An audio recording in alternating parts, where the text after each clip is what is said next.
Greetings and salutations, and welcome to episode 223 of Ref the District. I'm Nathan Perry. The guy next to me that doesn't want you to spoil the caps is Mr. Debbie Downer, our one and only stoner. And we got Trev in the house as well. No family obligations taking him away from the studio today. Of course, we stream live every Wednesday here on YouTube and Facebook, and you can join the conversation live, just like Locked On Law, JG, Scooby from across the pond, and Doug all already in the house and in the chat. Make sure if you're joining us today, you hit that like button. You make sure you comment, let us know that you're here, and join in on the conversation. Don't forget to share this as well so other people can join in on the conversation. And we've got plenty to talk about today. Up here in the warm-up, it's going to be a fight for old DC, a return home, nearing the finish line for the RFK site deal, although already having bumps in the road. We'll be talking about that here in the warm-up. During the game, it's a review of the draft class, getting Trev's thoughts in on this, expanding a little bit more on the content that we talked about from yesterday's video.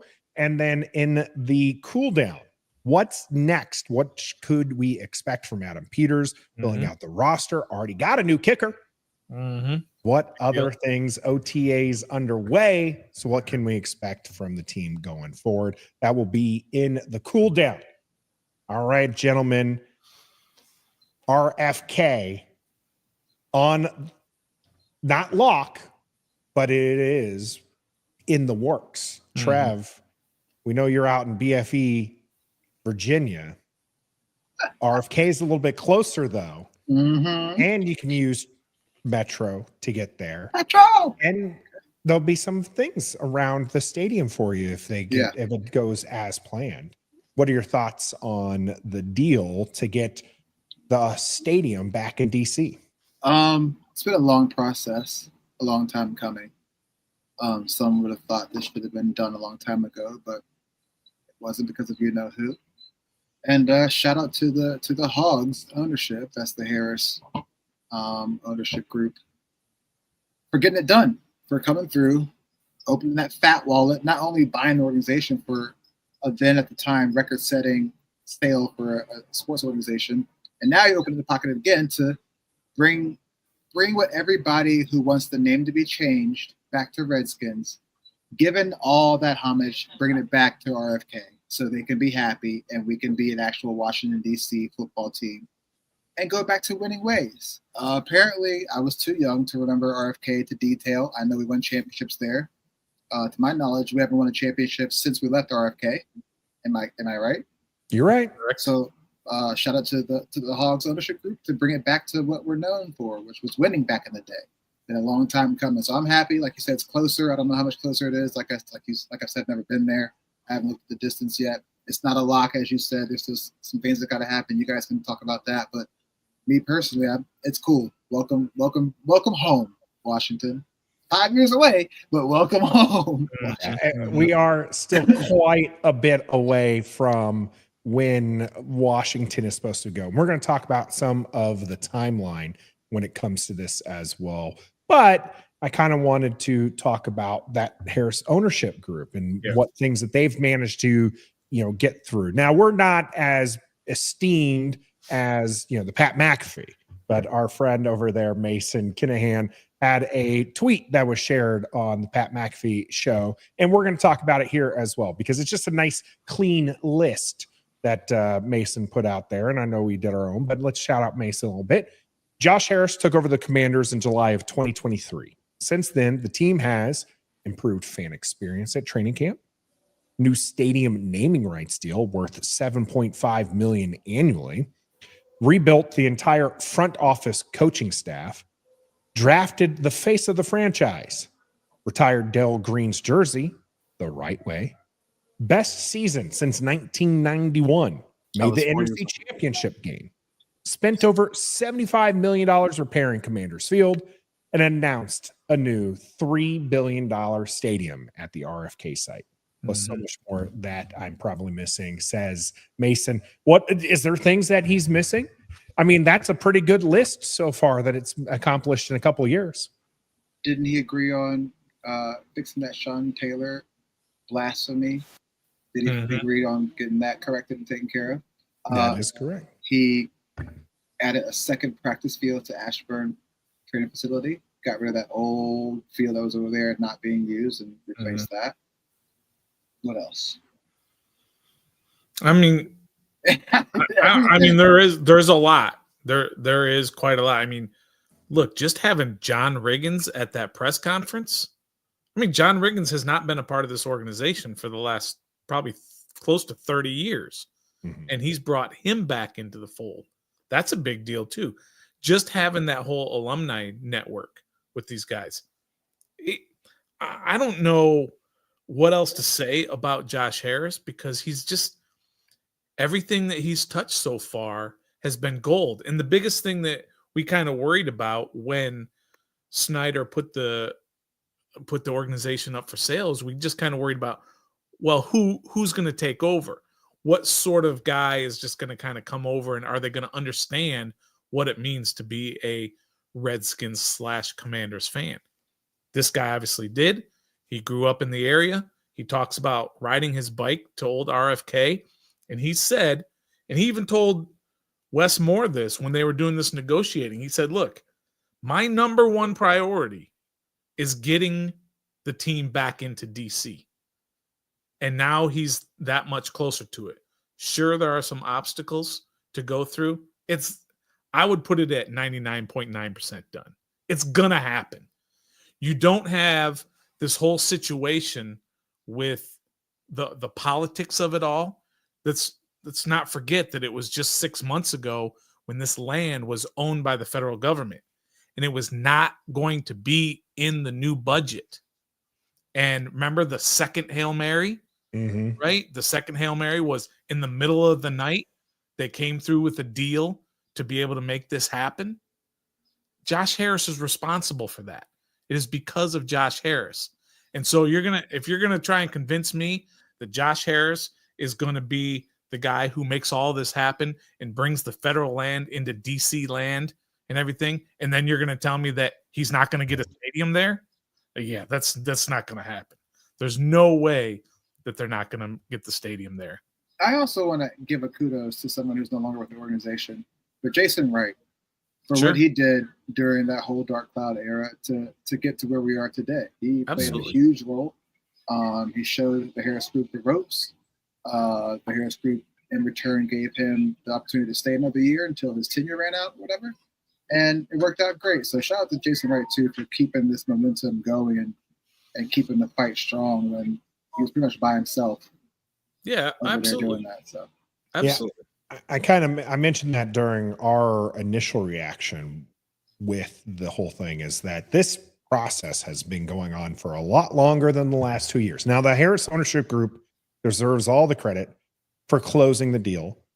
And as Stoner told me in the group chat, it's not like they got it at the 20-yard line and then punched it in. They probably got it closer to their own 40-yard line and had to work it, right? You know, I had to still get across midfield, still had to do a bunch of work, but some of that legwork was done by Jason Wright and some of the previous members to kind of work and get that understanding of things. So, you know, good. Thank you for those people to do that. Thank you even to the former guy for selling the team and allowing this all to be there, right? Like, that's probably the 50-yard line. That's probably when we crossed the 50-yard line. Yeah, just getting it out of his hands. And now we're just running first down. We haven't punted yet, so. Yeah, Tress Way is doing what Tress Way did all last year. Nothing. Yeah. Right? They haven't been punting. All they've been doing is advancing down the field. Now, question. I don't know if this is off subject or not, but our owner is our owner of a professional sports organization in a different league. What's going on? Do you think he has the right people in place for our organization and our league? That's why we're so successful? Or do you think, do you think he should sell Philadelphia?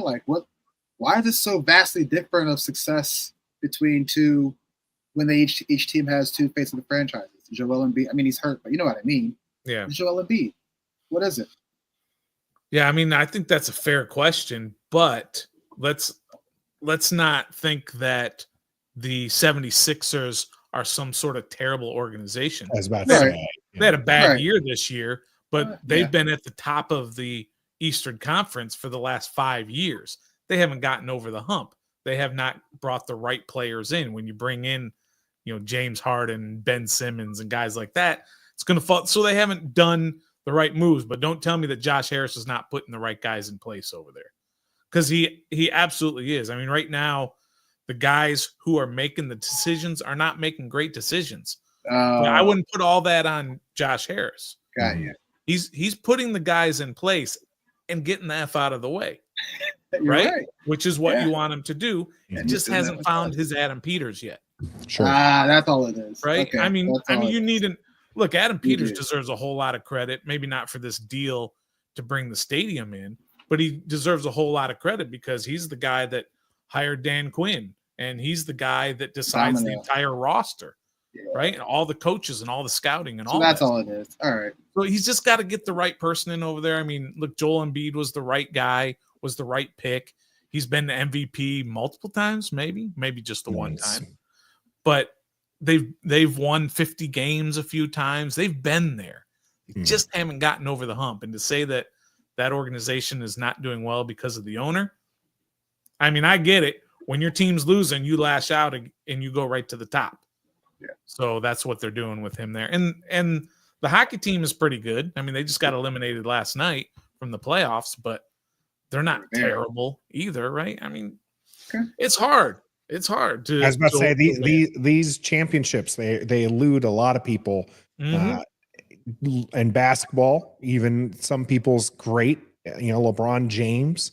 It's not like he has a dozen, championships to his name. Stephon Curry, a guy who transformed modern basketball, doesn't have a dozen championships to his name. Even Michael Jordan, some of our older generation's GOAT is, he had 6 to his name, but he played a lot more than 6 seasons. Yeah. And hockey's even more crazy. The amount, in basketball, you think about the number 1 seed and how many times they've lost over the course of the playoffs, right? It's like 2 times, right? Yeah, I think it's twice. It's twice. And then all of NBA's history, twice the number 1 seed has lost. You look at football, the number 1 seed doesn't go down against the 6th seed or the worst seed very often. No, right? Doesn't happen very often. In hockey, you're not safe. All the time. It's a whole nother season. It's a whole nother season. Happens all the time. I mean, it happened to the Caps all the time. Yeah. When they started. The President's Trophy is almost a curse. Yeah. And there was just a couple of years ago, maybe 2 seasons ago, when the Boston Bruins set a record for the most points in a regular season and lost in the first round of the playoffs against the 8th seed. I mean, it happened. So it's hard to win, man. Yeah. And you just have to, sometimes it's luck, but you have to put the right people in place. And good question, Trev. But it's hard. Different. And I don't think even in football, even Patrick Mahomes loses in the Super Bowl. And so it's different and it's hard. It's not going to be an easy road for Washington, but there are some good things coming. And Hermit, no, we didn't say the Caps get eliminated. We said Josh Harris's hockey team. Yeah, which is New Jersey. The Devils got eliminated last night. So that's what we're talking about. The bumps in the road.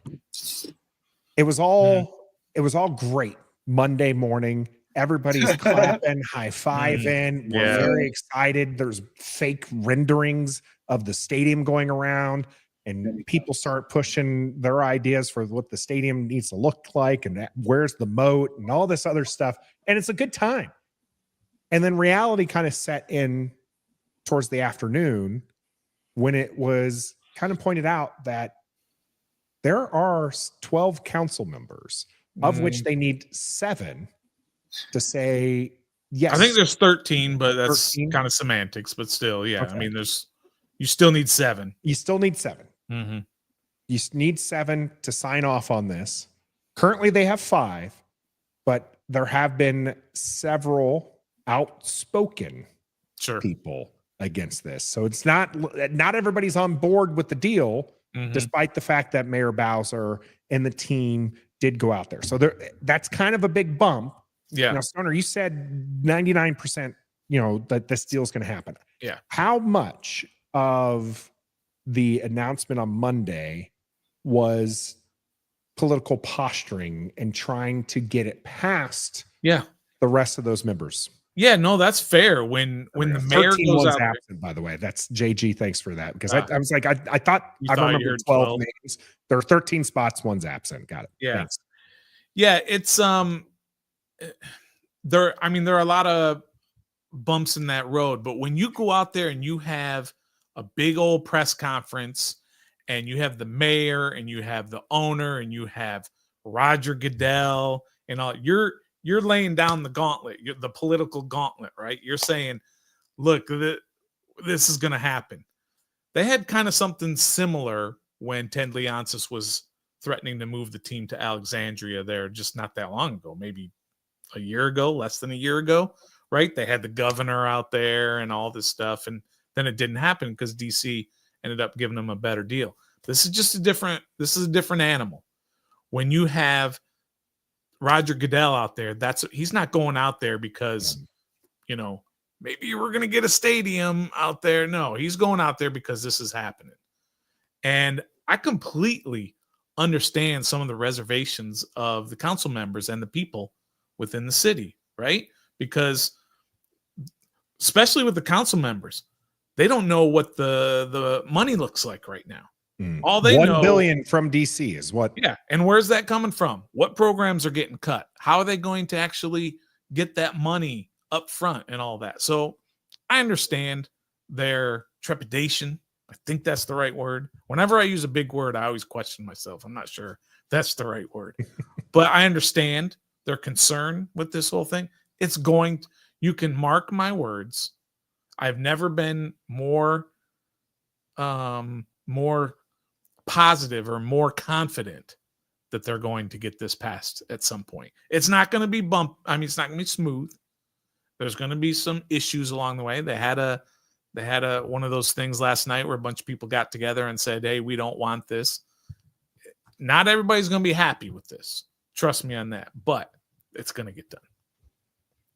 The one of the things that I shared earlier was the from Locked On Law here. They want $1 billion from DC, and stadiums do not make money for cities. I'm trying to find the information on the national stadium because that one actually did go favorably for the DC area. Yeah. Now, that being said, I do understand there's some history in most public funded stadiums, especially NFL stadiums, do not make money. In fact, FedEx did not bring back the money that was promised to Maryland. So that there is some of that, but I'm gonna get to that. But right now, we got Teflon Don who showed up. Appreciate you, Teflon. $1.99 super chat. HTTR. No more paper bag vids from Stoner. Thank God, right? Yeah. He is a Debbie Downer, but we love him. We'll get more on why he's Debbie Downer in the game. But right now, it's all positive talk. It's all good things. Yeah. So we appreciate you, Teflon, with the $1.99 donation to the channel. The stadium thing. I'm going to try to find the baseball one because that one is DC related. It's favorable.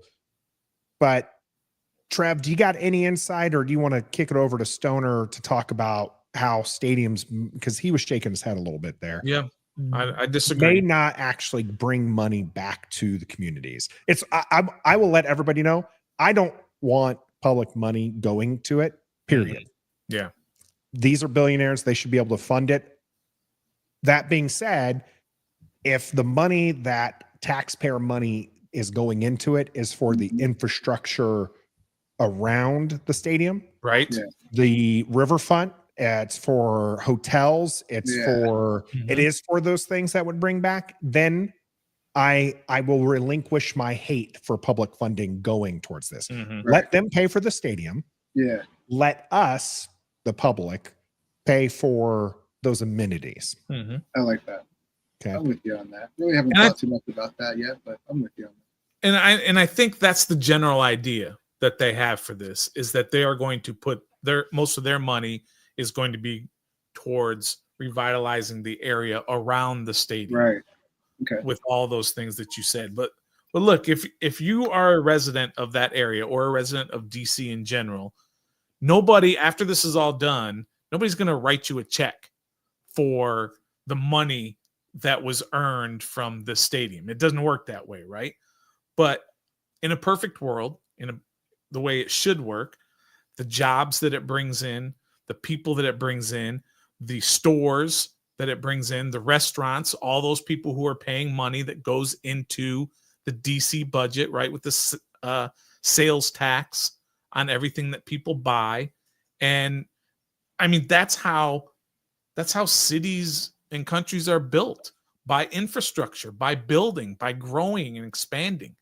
That's how the schools get their money, from the taxes that people pay, all of that stuff. So in a perfect world, I totally see how this new stadium will bring a lot of money into the DC area and into those residential areas where people live. But it's just not going to, nobody's going to send you a check for the money that it earns. But that's just not how it works. Mhm. But I think it will, in general, it will be great for the DC economy. Nats Park has been great for the DC economy. Whether or not the people who live down there are getting checks, they're not. But just the business that's there and the money that it generates for the taxes, for the budget, it's a good thing. It can be a good thing. Yeah, it can. And so I did find the tweet here, thanks to the Rooster, transformation of Capital Riverfront. He took the picture. It was part of the Mayor Bowser DC government push to get this. Okay, so it's the transformation of the Capital Riverfront. The Capital Riverfront has undergone a dramatic transformation into a vibrant, thriving community since the construction of Nationals Park in 2008. If you're familiar with the area, it's fantastic. You get off the metro stop, you got plenty of bars and restaurants and hotels and apartments galore. Okay. Before, didn't quite look that way. It was terrible down there. It was not great.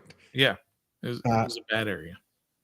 655% residents since 2020, I believe, is what's listed on here. So that means they grew. The amount of people who live in that area grew 655%. Yeah. Okay. 12. Sorry. I was just saying, what are the people doing who live down there, right? They're shopping, they're going out to eat, they're going to the games, they're putting money into the system that's what makes governments go. That's what makes cities work. Yeah. 12,500 homes were built in that. 97 restaurants and bars were created. 7.4 million square feet of office space was created, and 6 hotels. Yeah. DC is on track to pay off Nationals Park construction bonds in fiscal year 2026, 10 years ahead of schedule. That is how good of a deal that ended up being for Washington to put Nationals Park there. This is one of those things where you know, if they do this right, if what they're trying to do is there's a stadium and then there's this area around the stadium, they're only talking about 8,000 parking spots. Tailgating is something we're going to talk about, put a pin in it, but 8,000 parking spots. They don't want what you have at FedEx Field right now. Sorry, dollar in the jar. Northwest Stadium right now, which is nothing but parking lots. That doesn't help anybody. The communities don't want that anymore. Right. They want more into the community. So that's something. Just to answer this question for JG here, hasn't lived in DC for 50 years. Is the original RFK still standing? Yes.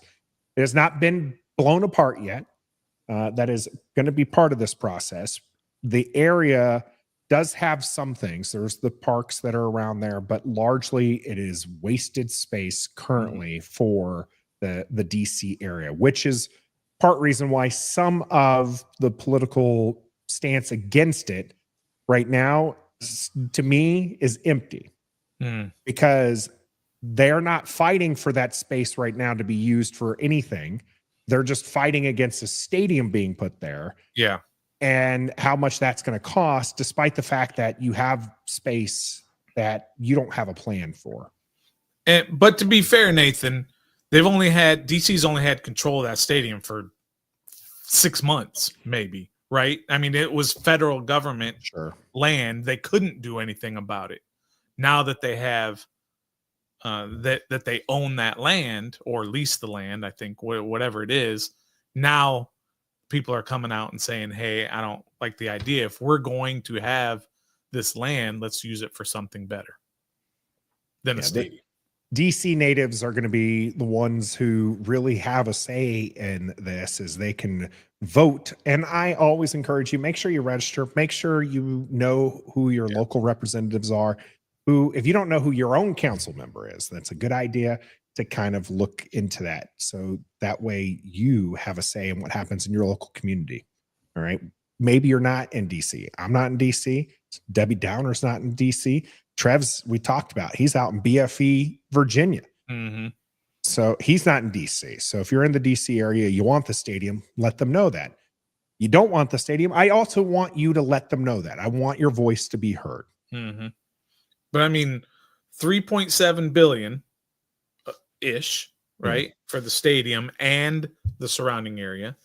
And DC's ponying up, $1 billion. 24% of it is going to be funded by the public, which is by far the least amount.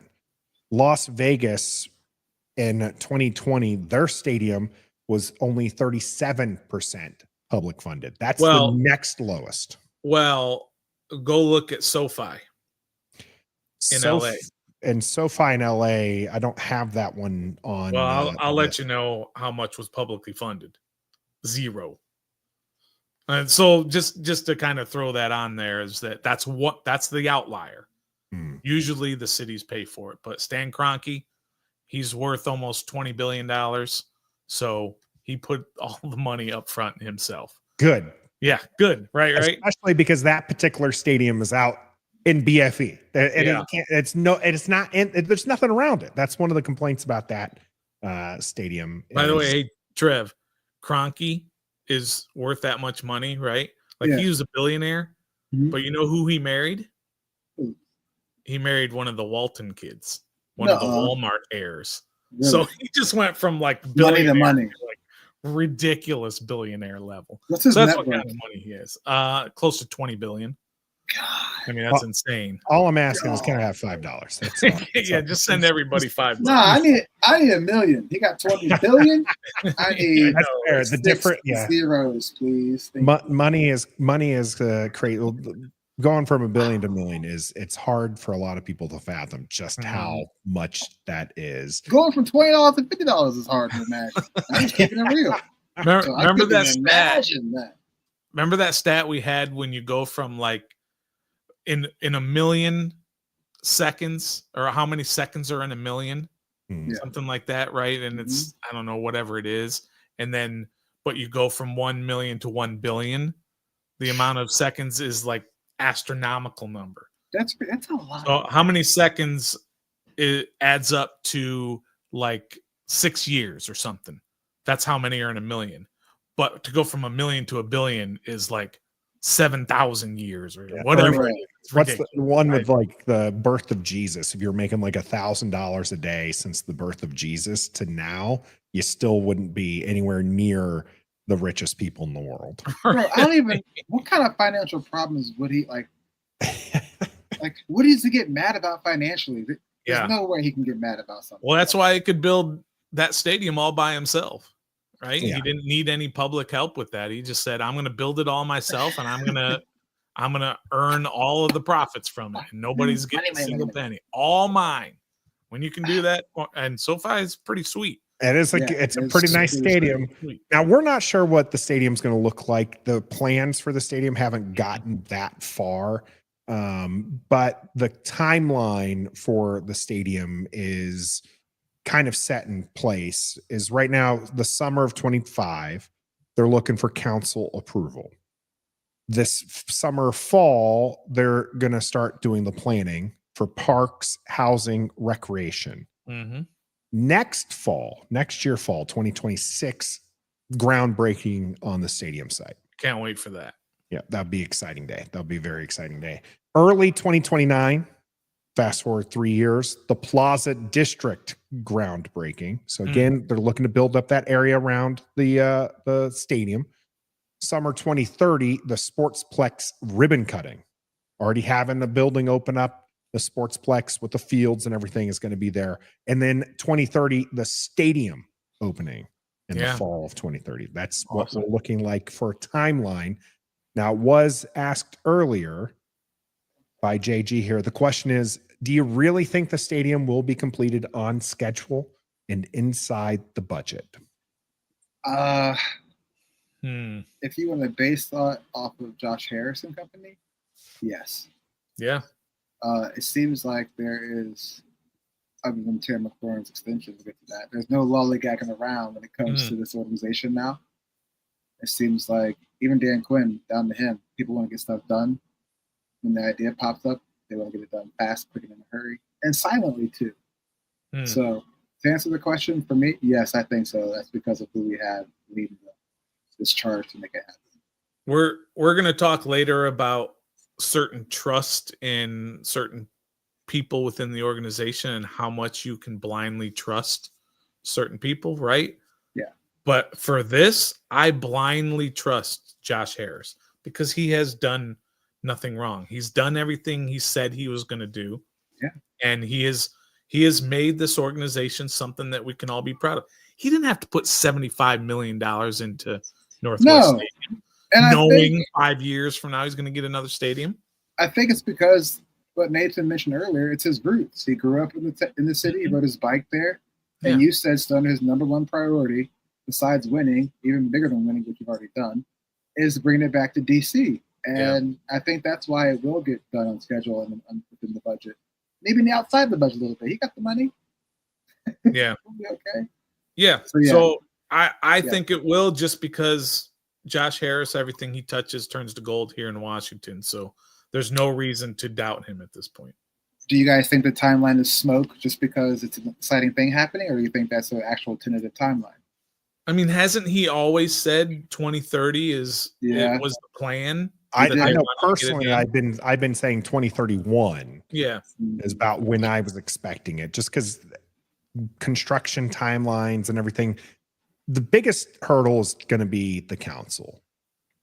Get past the council, and I think that you can make everything else work for stadium opening in 2030. I don't know about all the other stuff. About the land around it, there might be, it might not be, you might go to your first, Washington Commanders game in DC, and you might have to go through some construction. Yeah. Most likely. There's probably going to still be some things around it, but I can see things going smoothly once it gets past the council, because as Locked On Law mentions, half of the DC council has been outspoken and wanting to use the RFK land for a different purpose. A large part of that is affordable housing, which is a joke in my opinion, because affordable housing in DC, they're not talking about the parts of DC that would be affordable. They're talking about doing riverfront property, which is affordable for who? $20 billion guys like Kroenke and all. And by the way, all those council members who said that they want to use it for different purposes, what proposals have they put forward? None of them have put anything forward, because they just got control of the land 6 months ago. And it's not like they didn't get control of the land because they pushed for affordable housing. Yeah, they didn't have a plan in place with it. Right. They got the land because the NFL and Josh Harris lobbied to get the land so that they can put a stadium there. They didn't do it for affordable housing. I get it. I understand what their concerns are at this point, but they're just grandstanding at this point. They're just doing politics. That's how it works. It's not like they're all going to show up and say, yeah, this is great, because then you get walked over.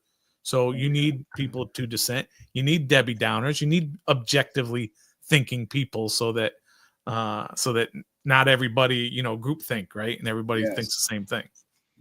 Yeah. It's gonna be great, man. you need a little bit of that kickback. If not for you personally, for your area of DC, you need a little bit of reassurance in there. All that's going to go on. We're going to keep track of it, and the more stadium information comes in that's worth talking about, we'll be sure to talk about. But right now, Debbie Downer needs to tell you why he isn't giving an A to this draft class that's coming up here in the game. Stick with us.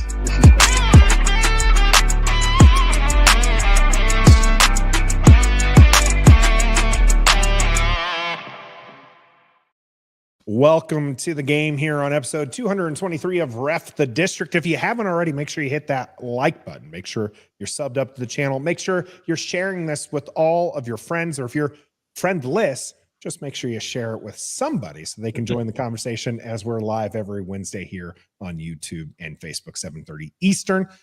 Right now, we're going to talk about the new class, your latest commanders here from the 2025 NFL Draft. Now, we got a lot of players to talk about. Not really. Not a lot. 5 players to talk about. This draft, missing a couple picks. You could potentially say one of those picks, the 3rd rounder, was Laramie Tunsil. Sure. And you can say a 5th round pick was Deebo Samuel. So, I mean, that's up to 7. And Marshawn Lattimore was a pick, too. Another 3rd rounder. Another 3rd rounder, Marshawn Lattimore. You can say that. Yeah. So, I mean, the picks went to players I think most people would be pretty excited about. So just keep that in mind when you get to the grade, because that has merit of what you did with those picks. Yeah, it does. We might touch on some of the undrafted free agents. Don't get excited about them. It's just what I'm going to tell you. That's the biggest thing, is every year we do it to ourselves. Every year we find some undrafted free agent who we're just in love with. Last year was our wives and girlfriends falling in love with a model who also just happens to play QB in Sam Hartman. Right. This year, you got a couple decent names, an HBCU kid who's a cornerback who's got some speed. You got some guys who fell out of the draft because of injury reasons who, may be depth pieces at line. Just pump the brakes a little bit. Those guys tend to be practice squad most of the time. Except for Gabe Taylor. Hope he makes it. Go Gabe Taylor. That'd be really dope. They did, in fact. That's the one I'm excited about. I don't know if it's going to happen, but. Yeah, invite. They didn't sign him to a deal, didn't pick him up as like an undrafted free agent. They invited him to camp. Now, the word is that he did have perhaps some deals on the table or other teams interested in his services, but Gabe Taylor, Sean Taylor's brother, wanted to come here, and the team invited him to the rookie camp. So there's that. The guy's quick. He's not his brother. It'd be great if he could make it as a practice squad guy. Be the next Jeremy Reeves. Sure. You guys want? I mean, sure. If you guys want, it is a great story. I love it, especially when training camp comes around. It's going to be a big story, right? The media is really going to attach themselves to that.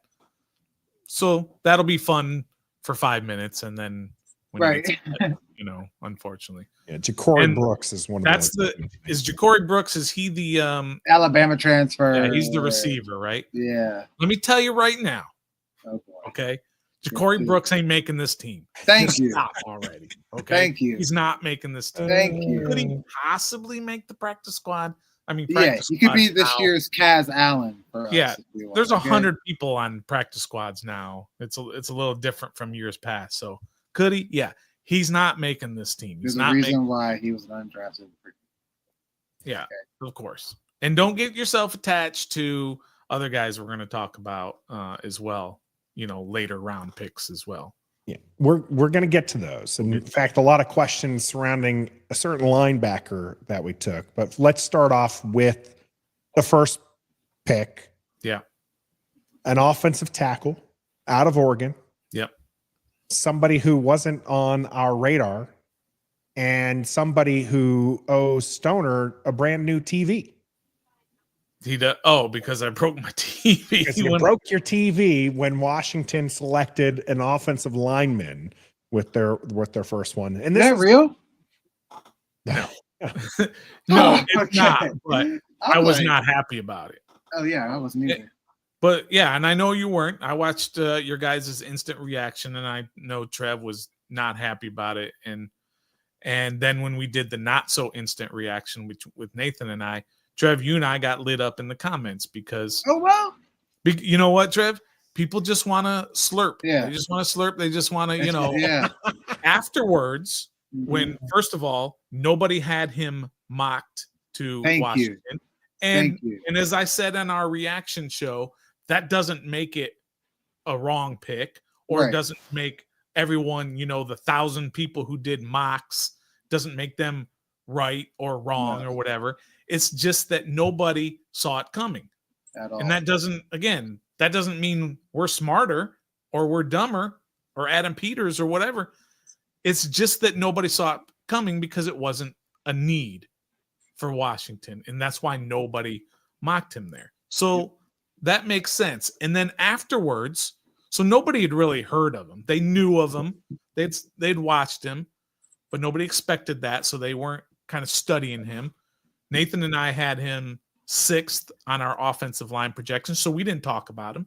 Yeah, because I literally left him off the list because he was the 5th offensive tackle, and I wanted to talk about a guard specifically, which was Tyler Booker, right? Which was Booker. Now, I didn't actually. All I did to get that list together was go off of people's big boards. Mm-hmm. I didn't do any of the research myself. I didn't look at the stats or anything. If I would have done that, I might have moved him. I might have changed some things up. But yeah, on the big board, he was the 5th offensive tackle. Yeah, absolutely. And just kind of the whole point that I'm trying to get across is, look, people just don't seem to be able to think on my level. I don't know what it is. I don't know why people can't think as critically as I can or as objectively as I can.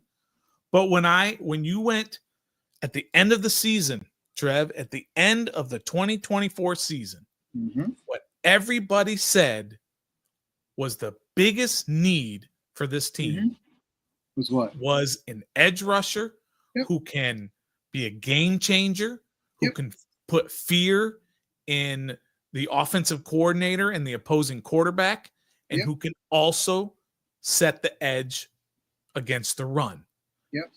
That's what they needed. Free agency came and went. They didn't address that. Right. The draft came and they had the opportunity to address it, and they didn't. Right. And that's my only problem with that. I'm a needs-based drafter. And I know Adam Peters is not. He has proven it over the course of 2 drafts. He thinks like Nathan does, or Nathan thinks like he does. Best player available. Right. And that's what he's going to do, regardless of what's going on with your roster at the moment or what your need is. So that's why I was so surprised and disappointed. Has nothing to do with Josh Connerly. No. Josh Connerly might turn out to be the next great Trent Williams. But then, Saquon Barkley just went 60 yards on our defense again. Yeah. By the way, just happened. Just now in the offseason. Where's Josh? Where's Josh? Oh, he's sitting on the bench because Laramie Tunsil's playing? That's right. Okay. Right. Cool. So he may turn out to be great. Nobody argues with the fact that you want to beef up your offensive line. No. Right? Nobody argues with that. But if you had a choice, you would go out and you would sign the 10 best offensive linemen in the NFL. But you don't have that choice. You have a finite number of resources to be able to build a roster. You only have so many positions, you only have so much money, and you only have so many draft picks. And so you have to figure out where to best place your resources. And I felt that by taking a tackle in the first round was not the right move for this team. I like Josh Connerly. I think he's going to be very good. There's a lot to like about it. But I'm going to who's the one team that Washington couldn't beat to get to the Super Bowl is the Eagles. Why is that? And they play them twice a year, every year, and sometimes 3 times a year like they did this past year. The Eagles averaged against Washington in 3 games this year 36 points per game. Saquon Barkley averaged 20 carries against Washington, and he averaged over 130 yards per game and averaged 2 touchdowns per game every single time against Washington. That's what he did. 5.9 yards per carry. He scored 7 touchdowns in 3 games against Washington. And your response to that? Let's go get an offensive lineman. That's my only problem with it. So if you want to call me a Debbie Downer for that, it's because I don't think they addressed their biggest need. Their defensive ranking last year, they were 30th against the rush. What did they do to address that this offseason? They got rid of Jonathan Allen and they brought in Javon Kinlaw. They got rid of Dante Fowler and brought in Dietrich Wise. So now all of a sudden you're going to stop the run? While Jaden Daniels may go out there and be better protected, their offense was already very prolific. We already talked about how much stress Wade punted. Right? So they just didn't address it. And it's not just the draft, because it's free agency as well, or trades. They traded for Laramie Tunsil. I agree they needed a left tackle, but I'm just saying that they still have a gaping hole to try and stop the rush and trying to stop Saquon Barkley, because that's all they should have been thinking about in this offseason was 55 points and Saquon constantly running against this defense. And it doesn't feel like they did. So that's my problem with Connor. The best defense is a great offense. Sure. And Josh Connerly Jr. as an offensive tackle, going to be playing right tackle. You would think all things go well. Tunsil's your left tackle. Connerly moves over to right. Shifts a little bit of the line. Where does Brandon Coleman fit in? Where does Wiley fit in? Sam Cosme's still out, right? He's going to be back sometime mid to late season, depending, because he had a late injury, for Washington. You have Biotish, who now would be the lowest drafted player on your line as a 4th round pick. Yeah. The rest of your line is all going to be 1st, 2nd, 3rd round picks, which is fantastic. We talked about that when we're breaking down lines. Who invested in the line? We like offensive line. We like the big boys. As the other Nathan says, protect 5 at all cost. Well, you're doing it at all cost. You're doing it at the cost of your defense. That's what they're doing. So they've decided that that's what they're doing, is at all costs. And we'll see. But that's just my opinion at this point, because they're obviously a lot smarter at doing this job. They get paid millions of dollars. We get paid peanuts to talk about it. But we're always, at least I'm always going to be objective about it. I'm not just going to sit there and say Josh Connerly is the next Trent Williams. I'm not going to do it. I'm going to be more realistic about it and say, look, 29th picks don't usually turn into Trent Williams. Trent Williams was drafted, 5th? Yeah, he was in the top 5. He was a top 5. So, I mean, you just have to kind of keep it all in perspective a little bit. When Adam Peters gets up there after the draft and talks all about Josh Connerly and how great he is and how he was their best player and his RAS score and his athleticism and all this stuff, that's great. I'm excited about Josh Connerly, but I'm still watching Saquon Barkley bust off a 60-yard run on his first carry in the NFC Championship game.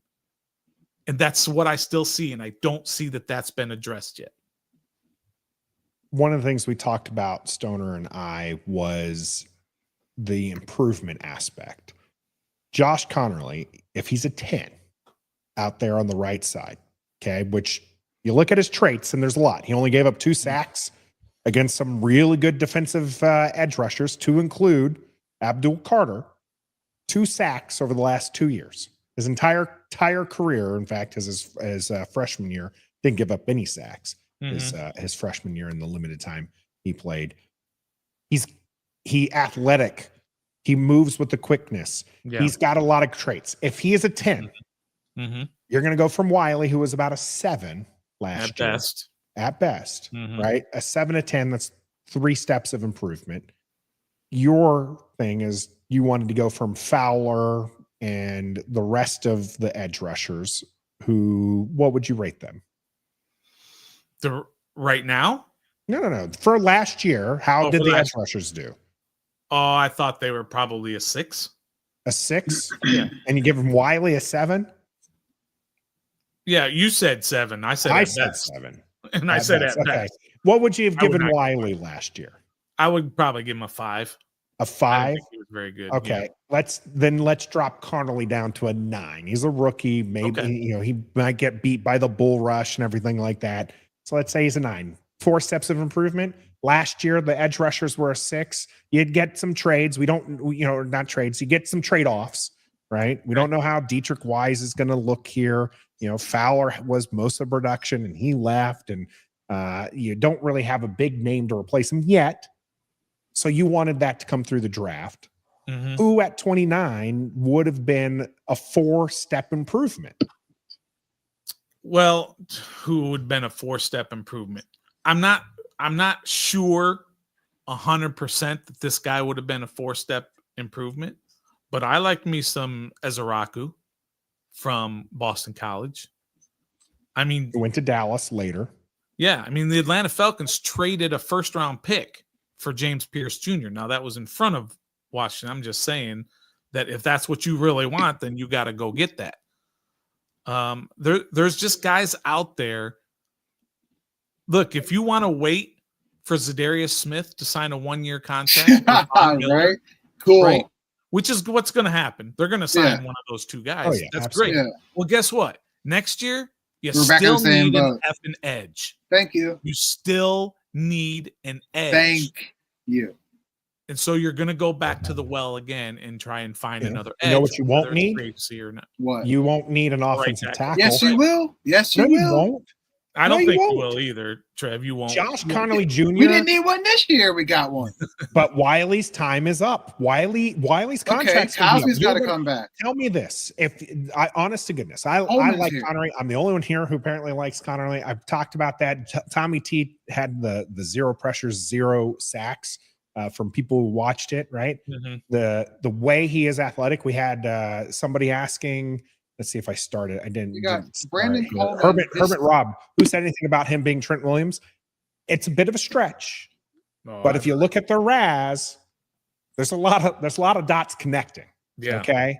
Now the big difference, like Stoner mentioned, you got a kid who was drafted 29th versus a guy who was drafted 4th overall, I believe. Now Connolly was a guy who his projection for next year, had he stayed with the Ducks one more season, he would have been a top 5 pick. Sure. What the projection was. So there's some likening to Trent Williams in that regard. You get this guy and you are set, and he plays left tackle. So when Tunsil, who is in his 30s already, puts him up in 4 years, maybe Connolly moves over and he's your left tackle. 4 years? Tackle for 10 years. We drafted but he's your right tackle for the 4 or 4 5 years. Yeah. Right. So who's going to replace Tunsil now? Well, that's what I'm saying. He'll be the right tackle over the left, until Tunsil hangs him up, and then he'll move to left tackle. I'm just saying, we drafted Brandon Coleman last year in the 3rd round. Yeah. We did it again at 29. You guys say he allowed 2 sacks in 2 years. Brandon Coleman's senior year, in 723 snaps in all the games he started, he allowed 1 sack and 32 knockdown blocks. As a guard. Grade. He played split time at tackle and guard. Yeah. So probably we're going to do the same thing with Connolly. We just did with Brandon Coleman, except we got him at 29. For the record, this guy's also pretty high on Brandon Coleman. So just let you know, I'm loving the beef that we're getting. This guy right here. This guy right here. Yeah. Okay. Well, I mean, his position's already in question. They didn't even know where to put him now. Trev, they drafted Brandon Coleman in the 3rd round, right? Yes. Which I didn't like out last year. Last year is when I wanted them to draft a tackle in the 2nd round, and they got a defensive tackle, and the TV almost got broke there as well, right? Yeah. But They had a chance to get a tackle last year, and they decided not to. Right. But they got one in the third round, and everyone was like, oh, don't worry. They got one in the third round. Well, they liked him so much after his 9-sack given up effort in 2024. They liked him so much that they traded for Laramie Tunsil to replace him. And they said, oh, we'll move him to the right side. And they liked him so much over there without even one practice snap. Go said, get Josh we're going to Conley. Replace him with another guy. That's how much they like Brandon Coleman. That is a point exactly. We could have gotten someone just like this in the third round to protect JD5 4 years from now. Cool. Yeah. We're about winning now. Put a pin. We need help now. Put a pin in the Coleman hate. Okay. I'm not hating. Let's see when they start lining up where Coleman ends up. If Coleman ends up in a backup spot, then you guys have every right to bring this up and be mad. But if Coleman takes over left guard over your boy Debbie Downer Allegretti, okay, then you can miss me with all that, and I will do my best. I will do my best not to throw it back in your face. Okay, I might eat some spaghetti that day. On camera, but I will do my best not to throw it back in your face. All right. Just for the record, me personally, anyway, you don't have to convince me that the offensive line is improved with Josh Connerly. You don't have to convince me of that. I agree totally. It is. But you did that at the expense of the defensive line. At your first pick, too. Yeah, that's all I'm saying. And this is what we're saying, right? For T-Rose, 2/3 of them this group wanted another person, but they're not mad about protecting JD5. In fact, of course. We're probably closer to JG's random thought here that he shared earlier. Are we giving JD5 too much time to think? Yeah, right. Beef up the line. Here, the edge rushers, the defensive tackles in the NFC East, the teams that you face the most, have all beefed up defensive lines. If the game is won in the trenches, right? Don't forget, an edge rusher is a trencher as well. Yes. Let's not think but that. Tell me, we're as concerned about Dak, about Hurts, about Wilson, as those three teams are scared of one Timothy Jaden Daniels. Sure. Yeah. Okay. So what they're not. So what they did is they're like, we have to stop Jaden Daniels. So they have beefed up lines. We said we have to protect Jaden Daniels. We're not worried about Dak Prescott. We're not worried about Russell Wilson. We're not worried about Hurts. We have a team that can beat those teams. In fact, we proved that in last year with a pretty decent division record. Okay. It didn't go all great. And yes, 55 points, but protecting your best asset is never the wrong idea. It's never the wrong idea, but at 29 it is. Because for a long time, our offensive line has been dysfunctional and questionable. Now we're at a place where we have so many pieces of offensive line, it's not that big of a question anymore. We can make it work. It'll happen. We have guys to make it work. So why did we just go do that again at 29? We're not saying these edge rushers in the draft would be world beaters or whatever, but they would definitely help. Like Stoner said, we're not desperate, but the Falcons trade up to go get one. We saw all year it was edge. And if people are really happy with Dante Fowler and think we can get by with Zadarius Smith for a year or whoever else for a year, cool. But like Stoner said, next year what are we going to do? Mina Kimes said, now your focus is to get edge rusher long-term in the next 2 years. You have to do that now. Now that's on the radar because you're protecting JD5 for 10 years out. And besides, I'm not even worried about protecting that much because it's JD5. We saw what he can do with a makeshift offensive line last year with a bunch of guys together in the first year. I'm not too worried about it, concerned about it. I am concerned about what you said, Stone. It's not just Saquon Barkley. Who was the guy from the Giants, that rookie? I can't remember his name. Yeah, Tracy something? He ran all over us. Yeah. I mean, Devin Singletary, when he was with the Bills, that ran all over us. All these Jameer Gibbs was going to run for 300 yards if they didn't stop giving it to him. Exactly. So, like, it's not just the division. It's just all running backs in general. It doesn't matter if it's Devin Singletary or Jared Patterson to Saquon Barkley. We can't stop a running back, period, and we give the quarterback all day back. We let Kenny Pickett pick us apart. Mm-hmm. If Devontae Smith didn't drop that, Kenny Pickett would have beaten us. Why? Because we had no quarterback pressure on Kenny bleeping Pickett. Yeah. So I understand protecting JD5. I know, but I just don't like where we did it. At 29, we had a chance to go get somebody that could be in need and beneficial to our 55-point allowing defense. And personally, I don't want to be in shootouts every week, Nathan. I know that some people say offense is the best defense. I don't want to be on the edge of my seat every week in a shootout. The Lions game was cool, but I don't want to have to outscore another offense to win a game. Like, you know what I mean? Like, so instead of losing the NFC Championship 55-23, you're going to lose it 48-34. You're still going to lose because you can't stop a high-powered offense. But we didn't allow 55. It didn't look as bad as 55-30 something. So we improved. That's all I'm saying. It's cool we protected them, but just do it in the third round or later on. We already protected. In the third round, you get a Brandon Coleman. You guys can't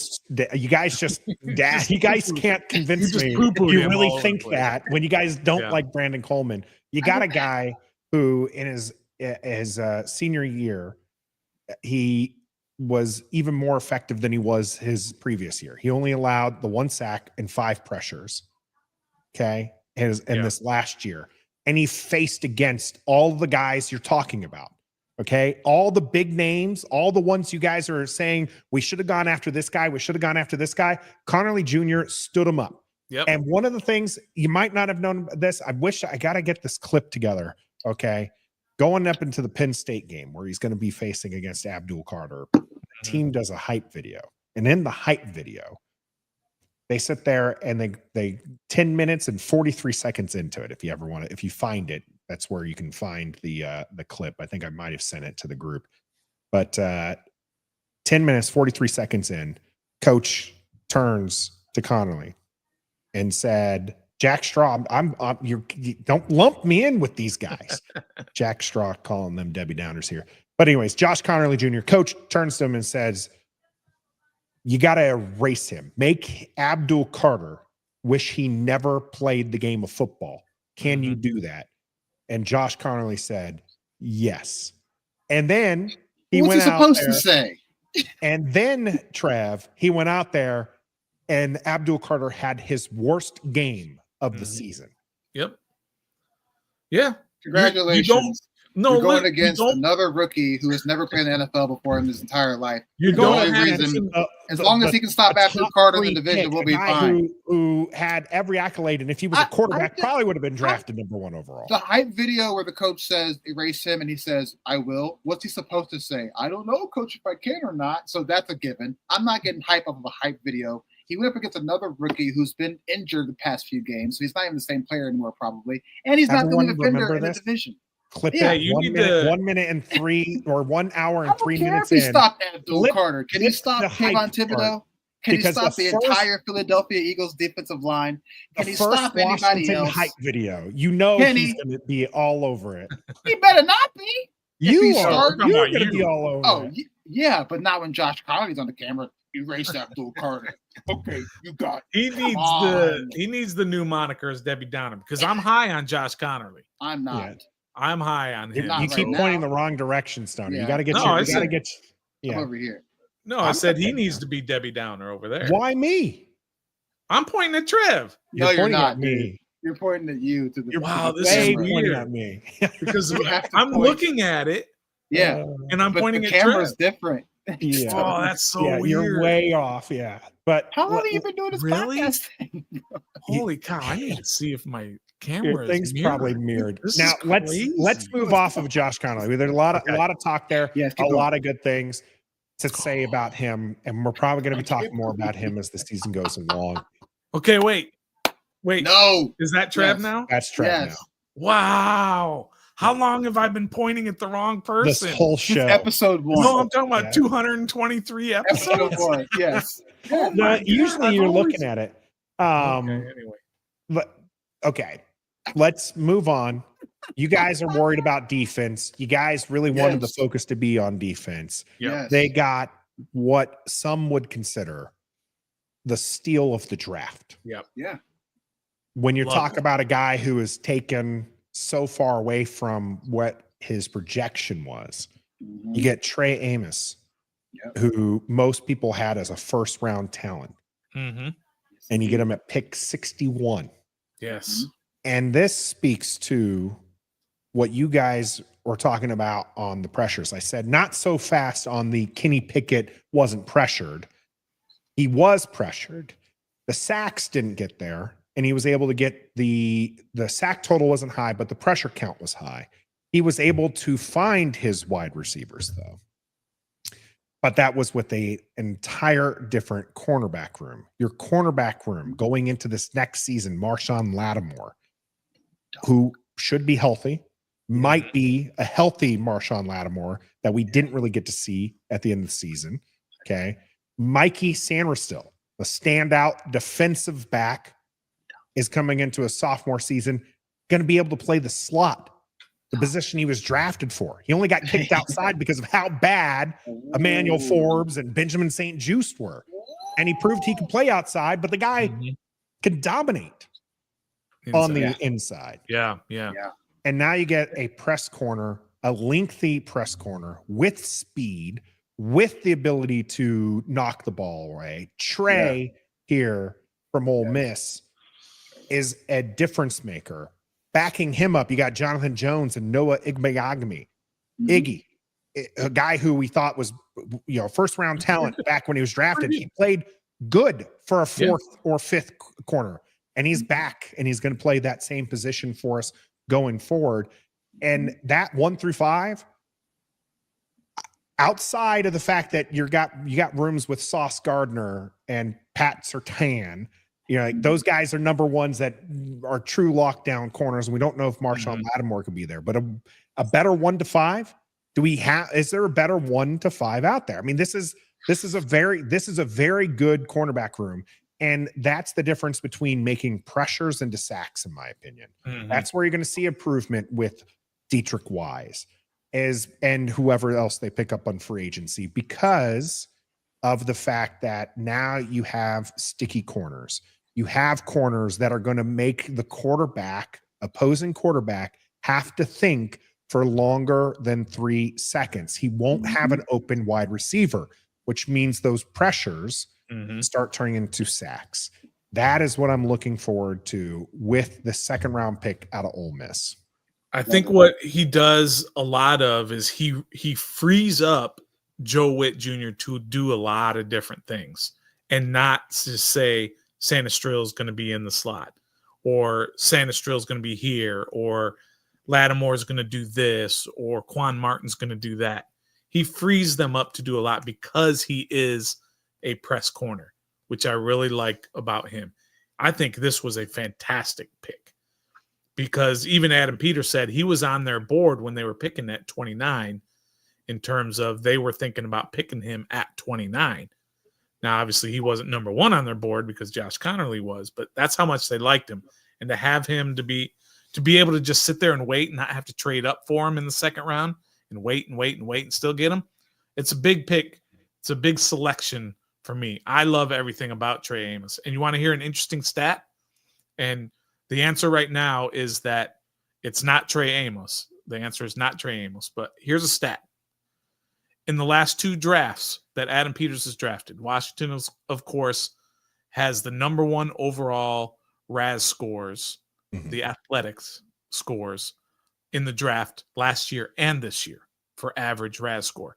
Do you know, out of the 9 picks they had last year, athletic score, was it 9 picks they had last year and 5 this year? I think it was 9 last year and 5 this year. Sounds right. Out of all those picks, do you know who had the lowest? Even though it was still elite, every one of them was in the elite position.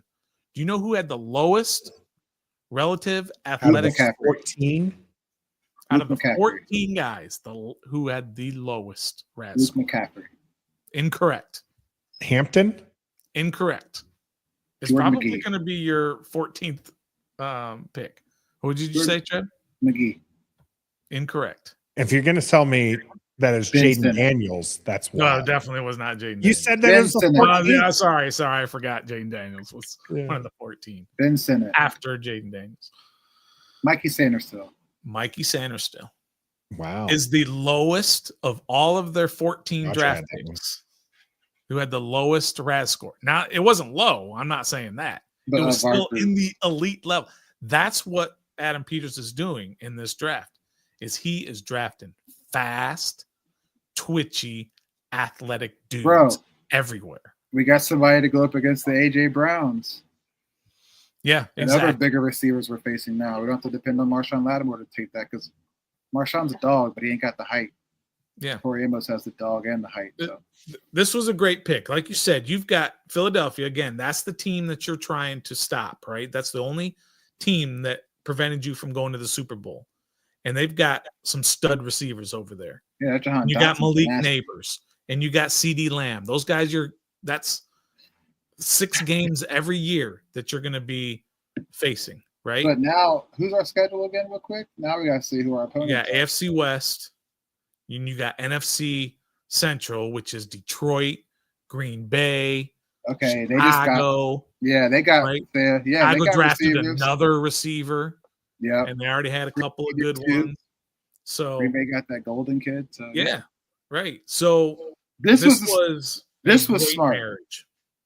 Love it. this was a smart pick. Not saying round one wasn't, but this was a smart pick. This one, I don't think you'll find anybody who doesn't like this pick. Corner No. was one of those positions that was listed as a need. Most teams would have said that corner was something that Washington was going to go after, and they got a first round guy. Adam Peters says he would have taken him at 29. Yep. But Connerly was there, Mhm. Right. and they got him at 61. We dream of this when we do mock drafts. Mhm. We're like, oh, I really like this guy, but I got to Mhm. take this other guy because he's higher on my board. And then Right. your next pick, you're like, oh, sweet, he's still here. I love that he's still there. Yeah. And I honestly this is a guy who was on our top 5, and we looked at him, and there's more and more as I'm looking at him, the more and more I'm really liking this pick. What he was able to do in the SEC against top talent. Mhm. He does get a little handsy. So Yeah, As he he is. should. so He is antsy. you might get some St. Juice flashbacks. Jesus. It's Locked On Law pointing out St. Juice uses his hands more than Shannon Sharp. Fun joke. The moving on. That was a good one, actually. Amos is also a handsy guy. Yeah. So just note there's going to be some times, and Mike H pointing out Lattimore, handsy. When you're a press Very. man corner, Yeah. you do a lot of hand fighting. Mhm. Whether or not you get called on it is the thing. Okay. And we saw that with Lattimore. Some games they didn't throw at him. Some games they kept throwing at him because he was hand fighting, and they were throwing the flag every Yep. single time. Yep. Okay.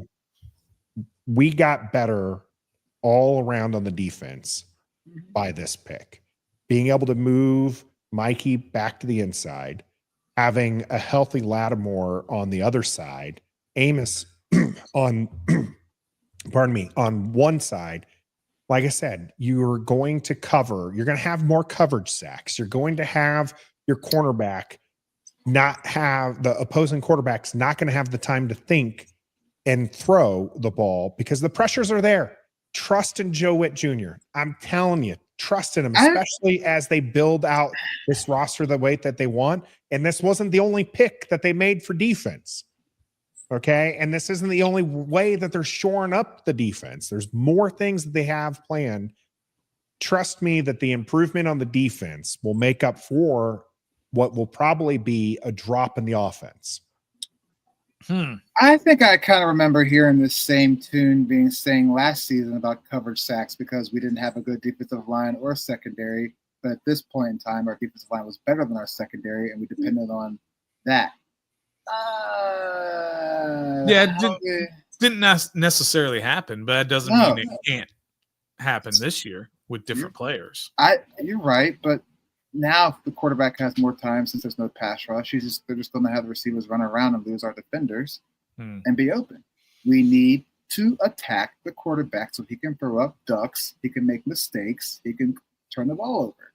Well, I think true, but what I think Joe Witt Jr. did with his limited talent on the defensive side of the ball is he was able to move some guys around and bring guys off edges. And look, Frankie Louvu, when he was coming at the quarterback, he was a terror.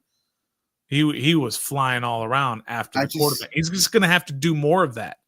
The great thing about the Eagles, and I keep going back to the Eagles because they're the Super Bowl winner. They're in your division. They're what you look up to is how a team should be put together on and off the field. And they don't blitz. Right. Because they don't have to. I know. You don't know why? 4 dudes who can get to the quarterback. They do. And they're not bringing up Sheldon Day from the practice squad because he has a good day of practice to become the starter on the. That's what I mean. Yeah. They draft really, really well over there. They don't have to draft guys that they hope will work out. They draft guys that do work out. That's the difference. They also didn't have essentially 4 or 5 years off of the draft. Okay. Washington, you're talking about having drafted well. Yeah. Right. Washington hasn't drafted well. No. The outside last year's draft, which they got the franchise QB, and this year's draft, which is still pending, right? We still have to play some football games. But before that, 4 drafts before that, you don't have a first round pick. You don't have a first round pick for like 5 picks. You didn't get anything. It wasn't like you were in Los Angeles. You got a Super Bowl for giving up all those first round picks. You got nothing. You got nothing. You got nothing for it. All right, who's next? But now you got some good guys to go with.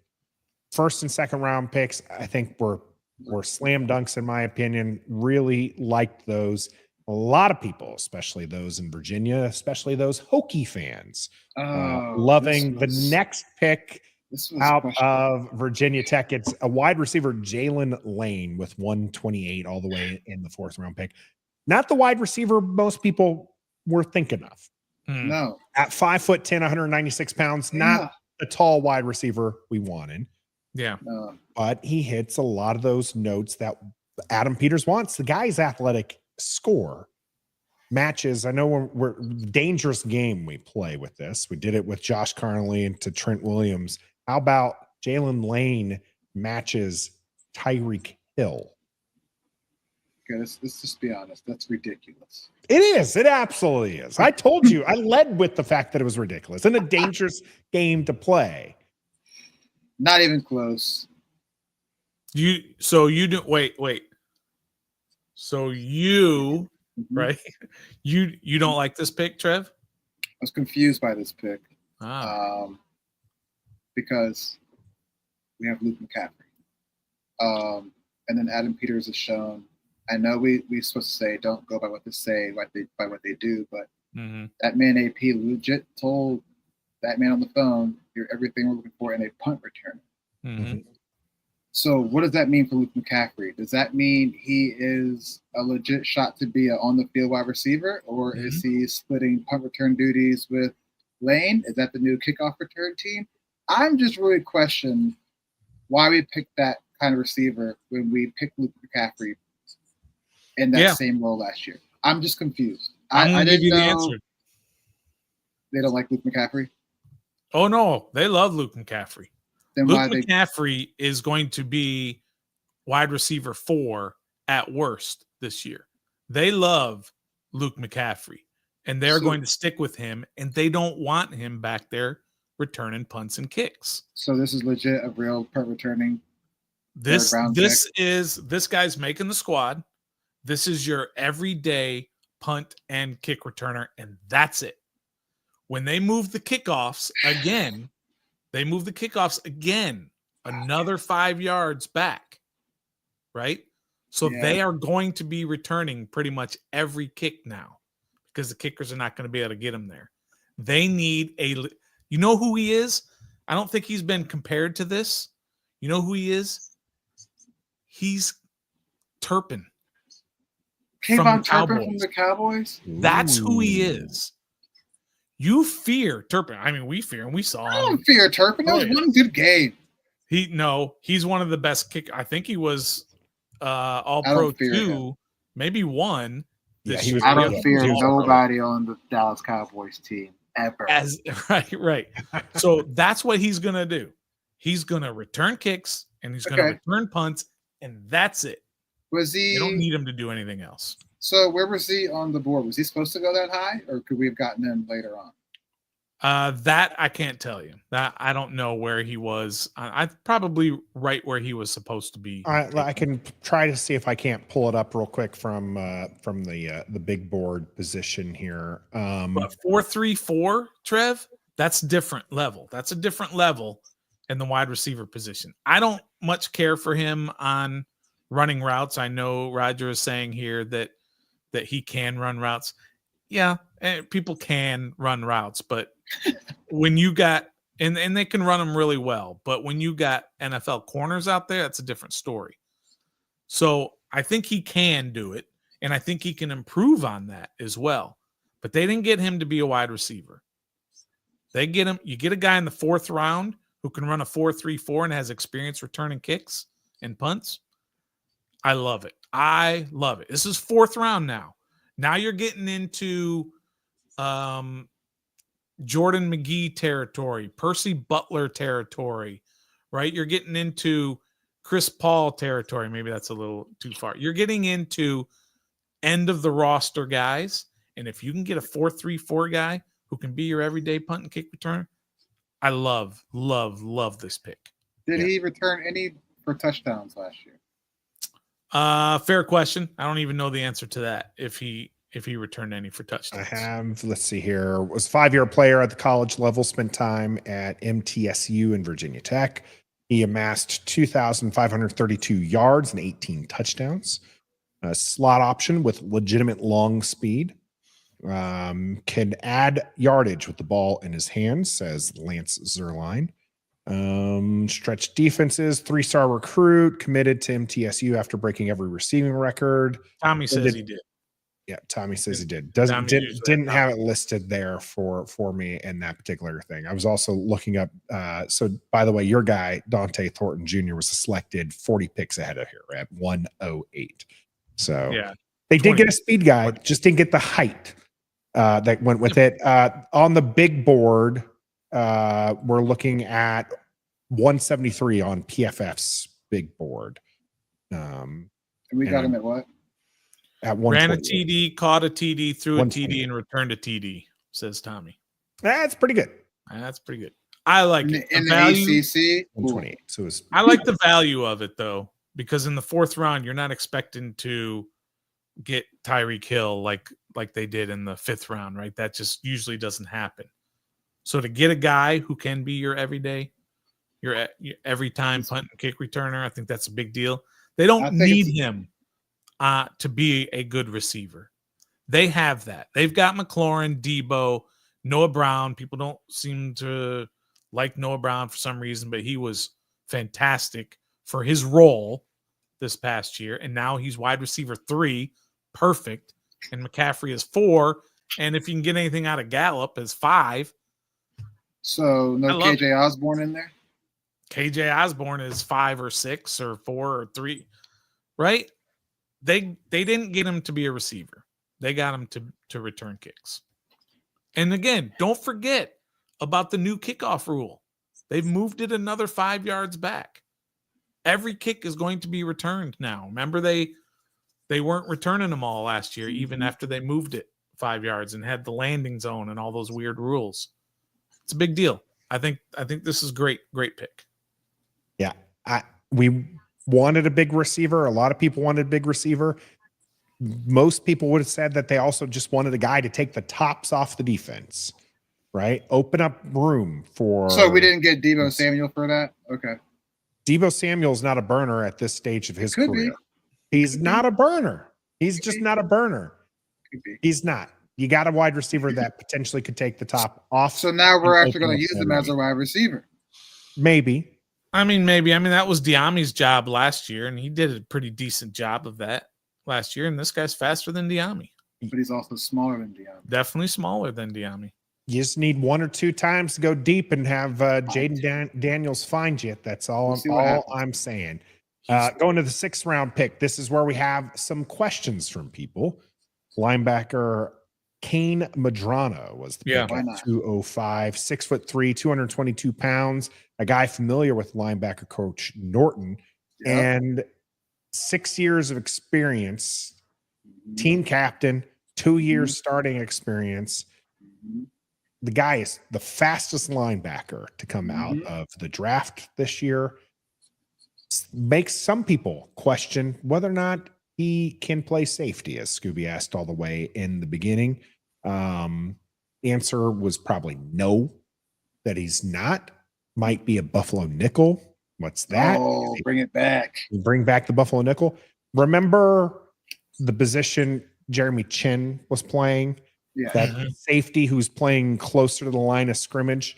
Yeah. That is essentially what you could potentially see Medrano if he sees the field where he would be, but he's behind a lot of the actual safeties in that regard. Okay. He is a backup linebacker. He's a special teamer. You're going to see him flying around. You're going to see him possibly replace a guy that they gave a 2-year contract, Nick Ballore. What do you guys think about? I personally think he's going to see some game time. I really think that DQ and Joe Witt love this guy. You just rattled off 5 more stats other than he's fast. You did. He's got 6 years of college experience, of football experience. He had a pick 6 last year for UCLA. We don't have any linebacker depth at all after Louisville and Wagner. Jordan McGee's there, but he's coming off of injury. Michael Walker's gone. Nick Ballore's a special teams guy, so he'll play. He's the Zach Mayo for our team. So this guy, if you can get this guy in the 6th round, the fastest linebacker, relationship with Ken Norton, 6 years of college football, that's a lot of knowledge at that position. Go get him. I'm happy with this pick. I love this pick because we don't have anybody else after Louisville and Wagner. We really don't. And the free agent list, we could have addressed that. We didn't. And now it's way too late unless some people make some crazy wild cuts that blow our mind. But probably not. So I'd rather go get you a guy who can learn from Louisville and Wagner, who probably had the same dog mentality. I like his build, too. He's not stocky and aki and slow. He's slender and fast, but brings the boom. Love the pick. Love it, love it, love it. I don't have any problem with the pick. I don't necessarily love it. But, I mean, I really like the pick. And maybe I do love the pick. But let's not get carried away with this guy at a 6th round pick linebacker. I don't think he's all that. I think what he's going to be a guy, he's just going to be a developmental guy. People are on here saying he's going to be third safety, and he's not. I don't see that at all. They've got what they've got at safety and at linebacker. If everything goes well and there are no injuries, I think he replaces Jordan McGee, who replaces Bobby Wagner, right? So he's going to be, I think McGee, I'm very high on McGee as well. There's a late round pick last year, 5th or 6th rounder too. Was he that late? I thought McGee was 4th. He was like 5th, I think. No, Hampton was 4th. Maybe McGee was 5th. But McGee is fantastic on special teams right now. And I think that's what Medrano is going to be that special teams guy. 5th round, 139th, by the way. Okay, 5th round. He's going to be that special teams guy that replaces McGee, but McGee's not leaving special teams until Wagner's gone. Right? Until McGee has to play every down, and then he's no longer going to be playing special teams. I think Ken Norton's not going to allow that. He's a practice squatter.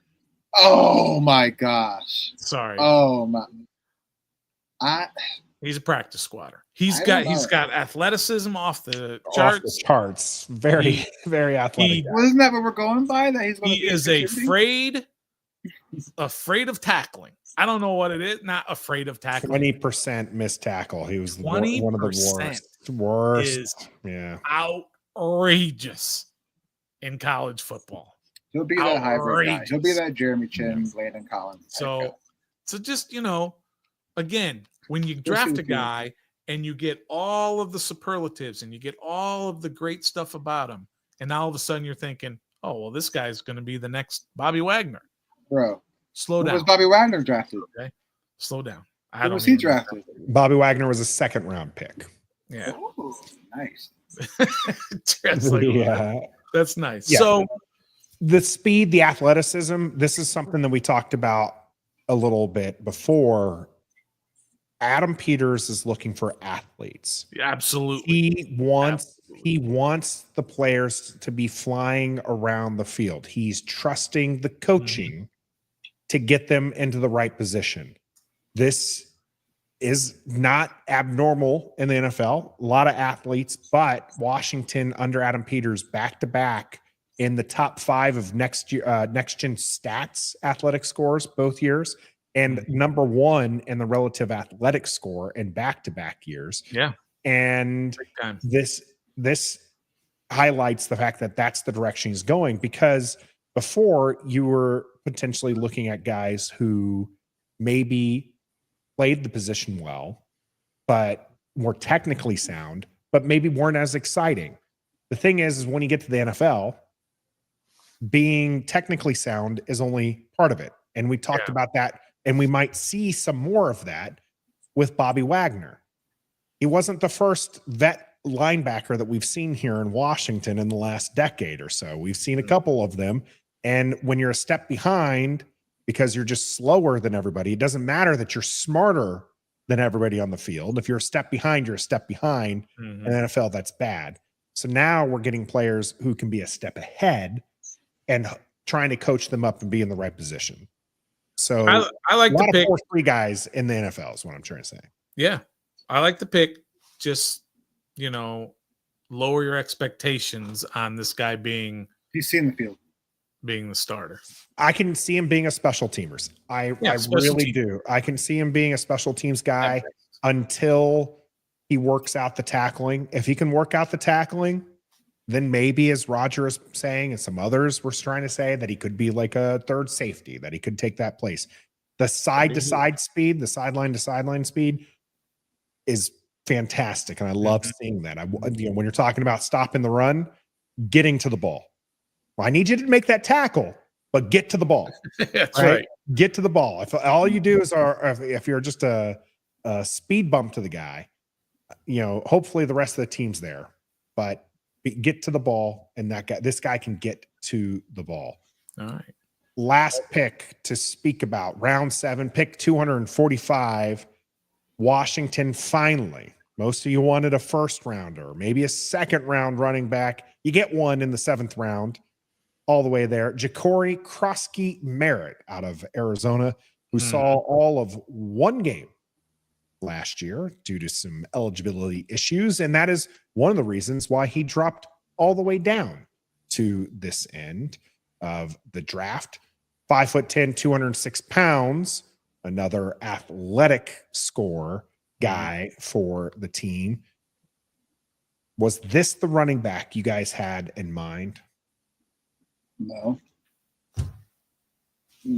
7th round, I didn't really care who we picked. I wasn't even paying attention to the draft at this point. When I saw that, I was like, oh, that's a name that was a top 30 visit. People like Josh Taylor and everybody were high on him. Looked at the stats. He was great 2 years ago. Like you guys said, he played 1 game last year. People are saying, he's taking B-Rob's spot. I pump the brakes. They like B-Rob, at least for this year. He might be gone next year, but I think B-Rob's job is safe for this season. They're going to try it one more time. He's fully healthy, see what happens. To go along with Austin Eckler, fully happy too.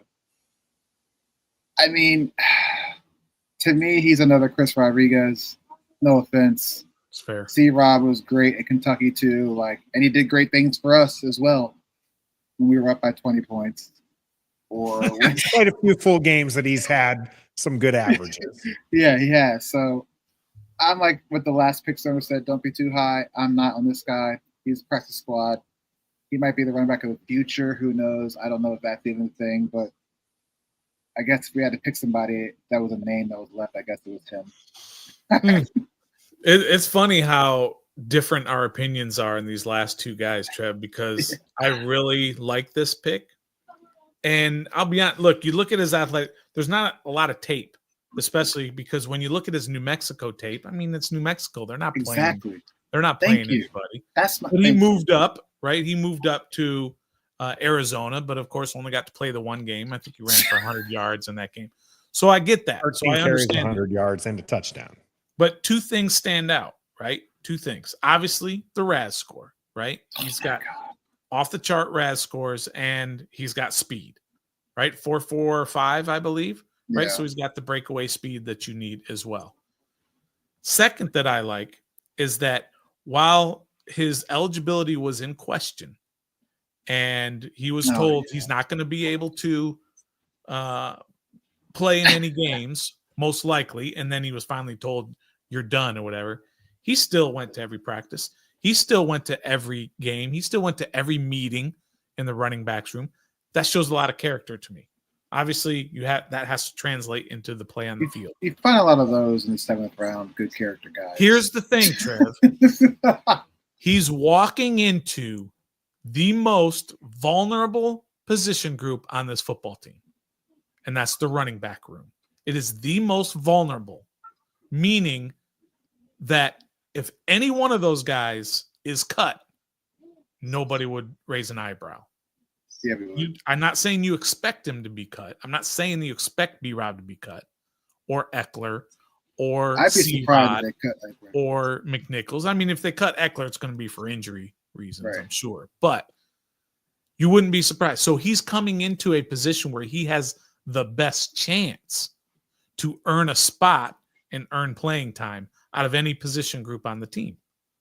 So that's what I'm saying about being the most vulnerable position group on this team. Any other position, you're sitting there and you're fighting for your playing time. Apparently not offensive tackle. Oh, he's going to have to earn that. He's going to have to earn that. I think if James Daniel has to earn the starting quarterback spot, then yes. Well, I mean, you already have a starting, technically, or a right tackle. You have with Wiley. Okay, that's cool that he's walking into the most vulnerable room, but is he going to provide production for us just because he's walking into a vulnerable running back? No, I mean, we don't know that. You're right. You said it. No, it's a 7th round pick. Who hasn't played in 2 years that guy's going to be able to play well. And I hear you, but he has the best chance.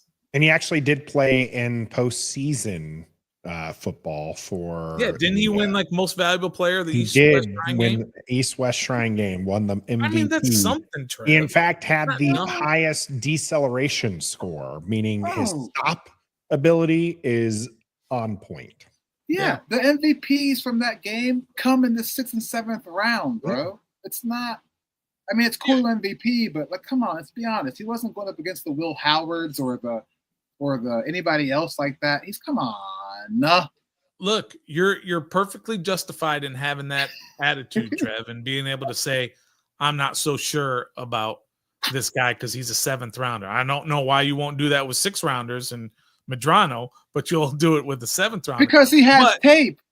But it's fair to say that. It's fair to say that. But he has the best chance. He's got a way better chance to make the running back room than Kane Medrano does of making a linebacker room or a safety room. That's for darn sure. We all know that B-Rob's not the future.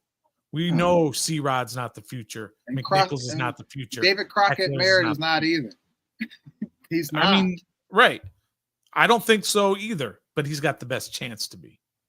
I think there's some things that people will find pleasantly surprising about him that are not the accolades that Debbie Downer is going on about. He went to all the meetings. Yeah. More so than that. More so than that. It's that deceleration that I was talking about. He is a true one cut runner. I have long been in Chris Rodriguez corner, more so than others, and really feel like he had an opportunity to make a name for himself here. He had like one okay game, couple okay games, right? And was always relegated to that 3rd or fourth running back role. Yep. Right? Chris Rodriguez. This guy, Jacory, is going to come in and is going to absolutely at least take Chris Rodriguez's spot.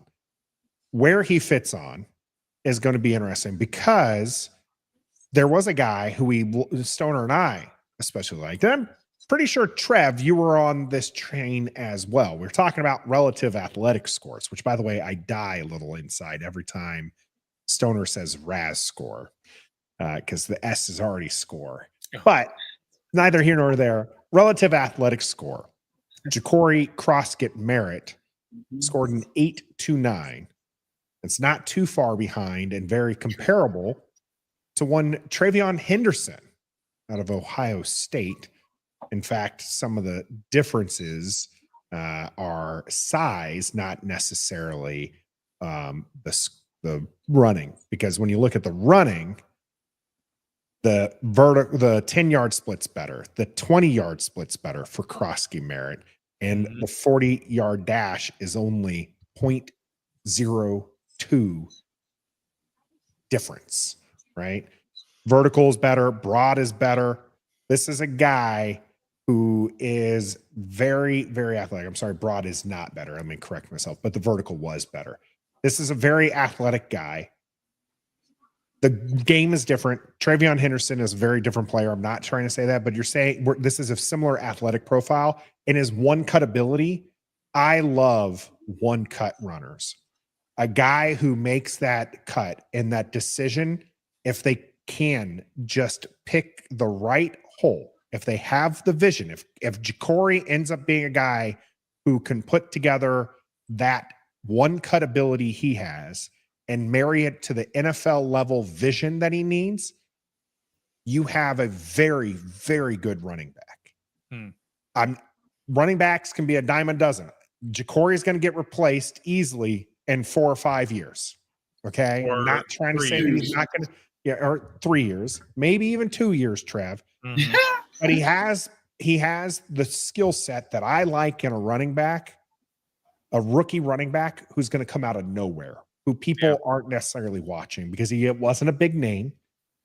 He just happens to have the skill set that, again, if he can use that start-stop ability that he has with finding the right hole, that's 4 or 5 yards a chunk every single time.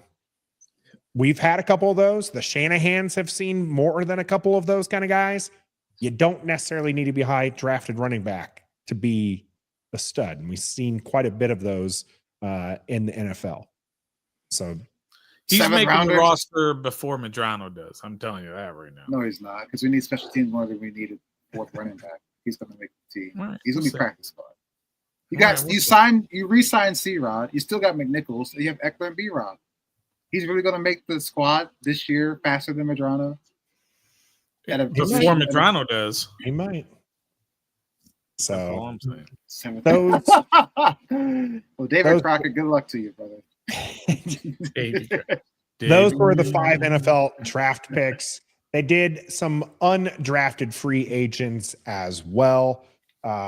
I don't have the list in front of me, so I'm going to have to bring that up real quick. Who were some of the undrafted free agents that maybe you guys would like to see from the team? Gabe Taylor. That's it. Gabe Taylor. I don't care about undrafted free. I don't care. Corey Brooks does not move the needle for me. No. The HBCU guy does not move the needle for me. This newest guy they just drafted, like Yosef or something Carter, they just signed him to. Nah. No. My favorite was probably Matt Gay, the kicker. Oh yeah, that's a great signing. Signing him and the stats, letting Zane Gonzalez go. He's not going to make you a 50-yarder, but he's going to make everything else. Because we're not going to put him in position to kick 50 yards. I was about to say, we weren't kicking 50-yarders last year anyways. Thanks, Zane Gonzalez, for the doink. Yep. Appreciate you, thanks for the everything. I wish you the OCD. I wish you the best, Zane. I think that the kicker is an improvement. Gabe Taylor, we talked a little bit about Gabe Taylor because that's the undrafted free agent most people were excited about. We like the story. We're not going to get overly excited. Who was the Owens. Tyler Owens was the safety last year that everybody fell in love with. Yeah. That's your competition. Okay. Yeah. It's Tyler Owens. So All right, let's go, Gabe for Taylor. Gabe, I said, Gabe, just be, and he says he just wants to be a role player, right? He just wants to be the best role player that he can be. Be somebody's next Jeremy Reeves. Okay. He's probably got a long road ahead of him. Gabe Taylor does. He's probably going to get put on practice squads and cut from a lot of 53-man rosters. He just has to stick it out, keep grinding, and be the next Jeremy Reeves. That's what I'll say about Gabe Taylor.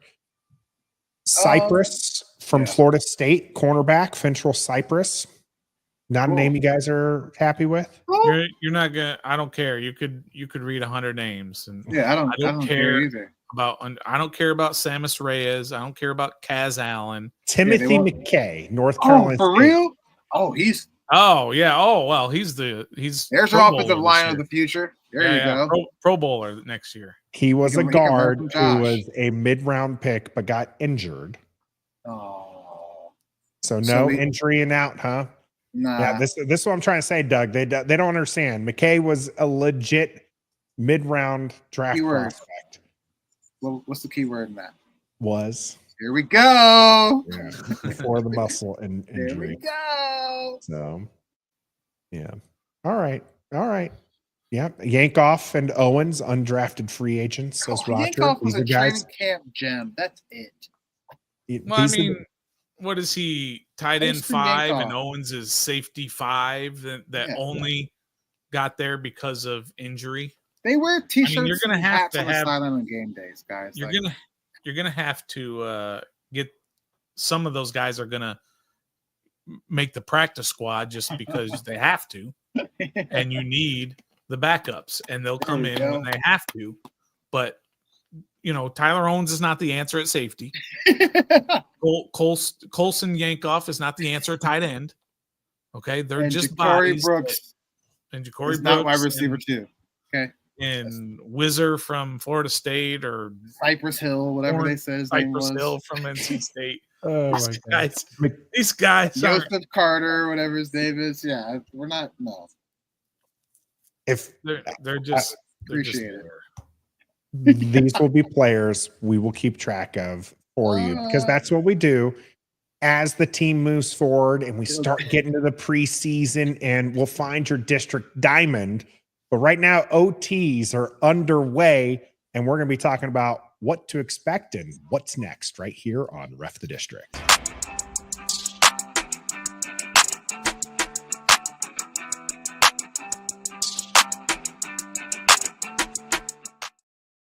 Welcome to the cool down here on Ref the District. Going to be a quick one, given the fact that we're already an hour 47 into the show. You just missed my two companions, the Debbie Downers, talking bad about those undrafted free agents, and pretty much every pick not named Trey Amos was the No, I like Lane. He didn't like Lane. Yeah, that's what I'm saying. You guys had the something bad. linebacker. Stoner didn't like Connerly Jr. yeah. Neither did Trev. No, not true. Oh, sorry. You guys didn't like the pick. Yes. Okay. You guys don't like the pick in the first round. So you guys poo-pooed there. You both loved Trey. Okay. He didn't like Lane. You liked Lane. Yep. He was higher on Madrano than you are. And then you were higher on Krosky Merritt than he was. I'm the only one here who tried to talk positively about all of our draft picks That's right. and said a couple of different boring. things about the undrafted free agents as well. I'm just saying right now, it's a great time to be a Washington Commander fan. Absolutely. There's a lot of hope in the building. And right now, this is one thing I forget. I think maybe it was Kurt Warner who talked about this when it comes to the draft prospects. You don't know what these players are going to be. Okay. Right. Even me sitting there talking about Gabe Taylor, like being the next Jeremy Reeves, just try to, be the next one. Like he could show out and be, the best safety ever to play the game. We don't know until they start playing NFL games. So I like to be more positive in my takes because I want to see I like to picture them at their best. Right. So that's where I stand on there. there's going to be a lot of opportunities for these guys to prove their worth coming up here in the next few. The rookie minicamp will be coming up. OTA is already under the way. I loved Brian Robinson in this. You guys talked a little bit about Brian Robinson when we're talking about the running back from Arizona. Brian Robinson straight up told the camera, he's like, no, this ain't the first day. This is just the first day y'all seeing us. Exactly. They haven't stopped working as he was walking in with Jaden Daniels too. Those guys, have been working their hardest in the offseason. Doesn't matter how many times he saw them at hockey games.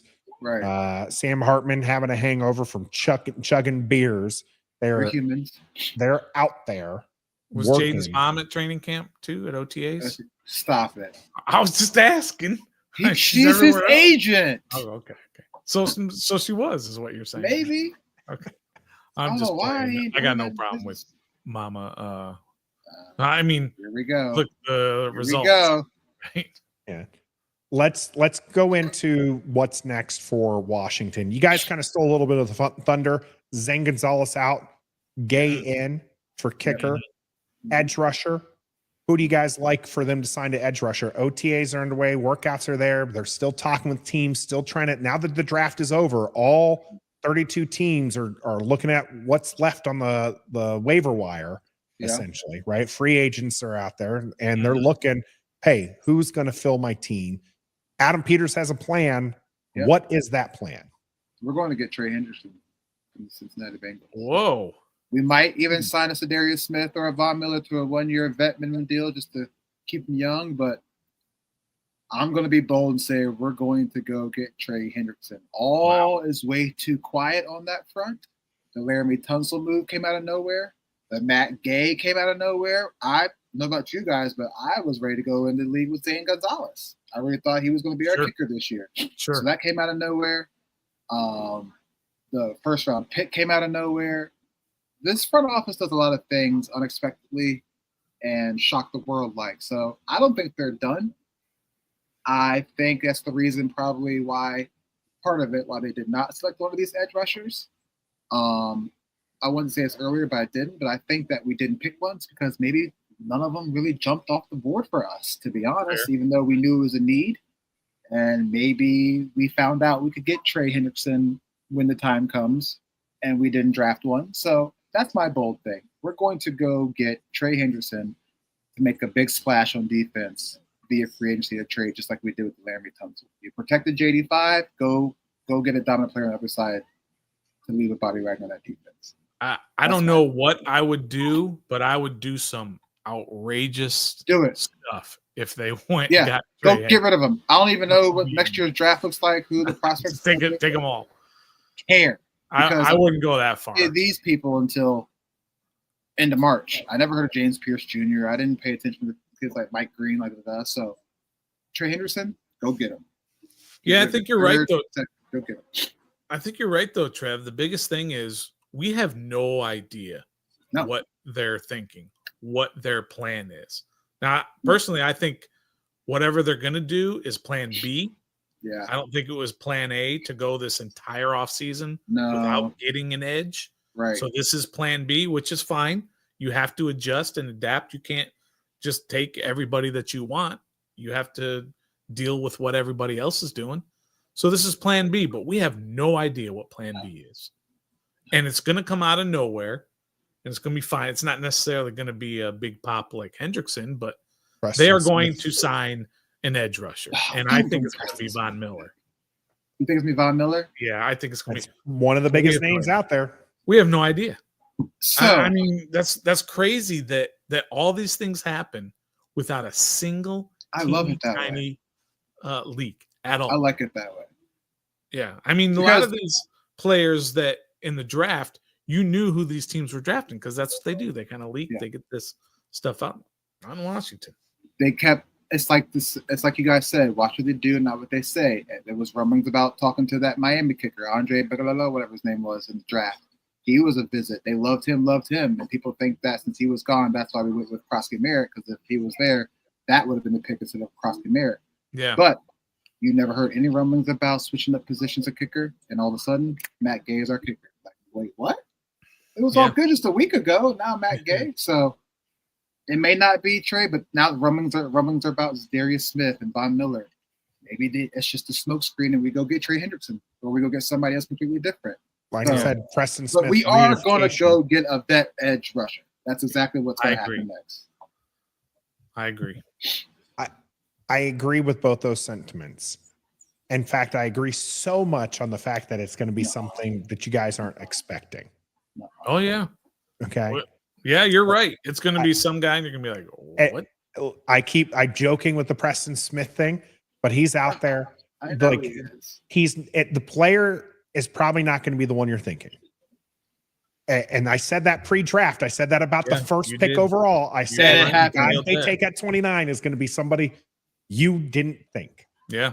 And that was exactly what happened for the Washington Commanders. You know Josh Harris? Maybe. You've never seen the two of us in the same room. Just going to say that. You guys, you've never seen the two of us in the same room. Could be the same person. Here's something I'm going to float out there. And you guys are going to get mad about this. Okay? Oh, I might. I wouldn't be surprised if they do not, in fact, sign an edge rusher between now and we'll say when Noah Brown gets signed. That was right at the end of training camp. Right. I think it was between training camp preseason. And first game. Preseason games were already being played. I mean, that's what I meant. Between the last preseason game and the thing. Yeah. Don't be surprised if they don't sign a big name or, a name that most people are familiar with anyways until that time frame. Okay. Do not be surprised going into OTAs, going into the voluntary workouts, going into those, if they do not sign a player until somebody gets cut from a team that Adam Peters and the scouts are like, this is a guy we can use. I think, actually, I'm tripping. This is what should happen next. You got to extend Terry McLaurin. Oh, they will. Don't worry. But you got to do it before somebody else does it and sets the market a little higher or whatever. Like you got to get it done. You got to do it now. And shout out to him for showing up to OTAs. I know it's lifting weights or whatever, but he's still showing up. So that's the character in Terry McLaurin.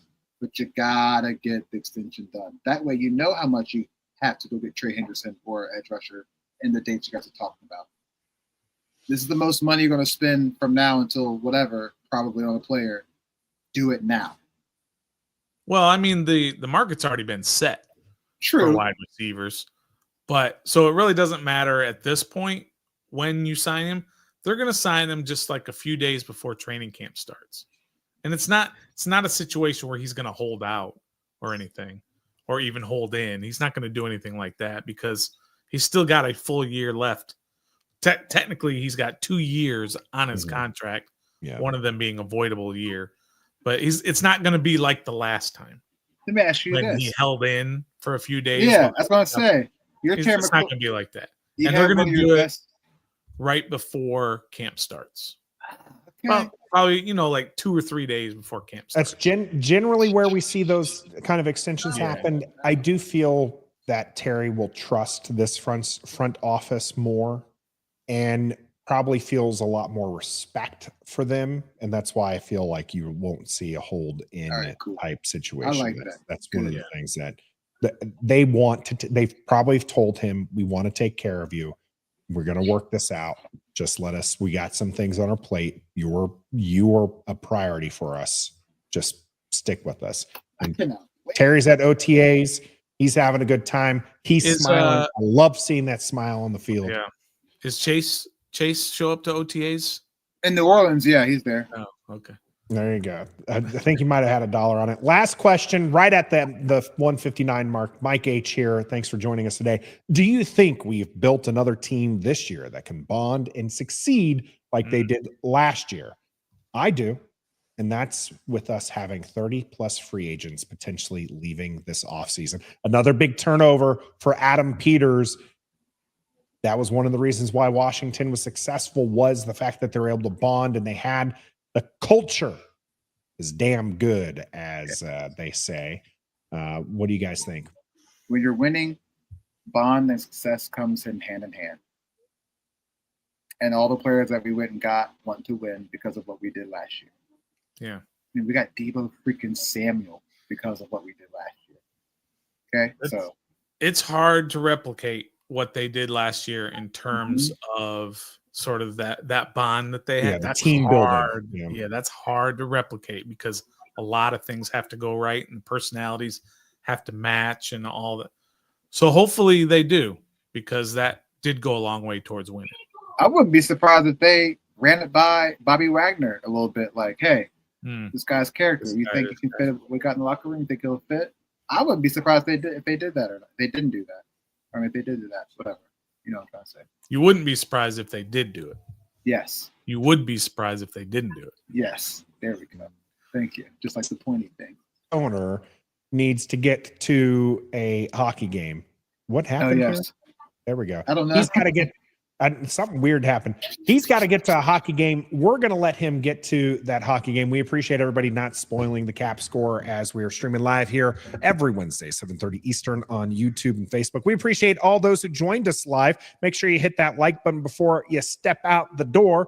Make sure that you also sub up to the channel, share it with other people who you would like to see comment with us, like T-Rose, Locked on Law, Hermit in the chat. We had Mike H, Tone, Locked on Law, JG. We had Scooby in there earlier, and Trey, Raymond, a couple other names that I'm scrolling up, trying to get to a couple of you. We appreciate you all joining the chat today. Great conversation. Another one happening next Wednesday. Make sure you join us live there as well. But until next time. Edge, edge, edge, edge, edge, edge, edge, edge, edge, edge, edge, edge, edge, edge.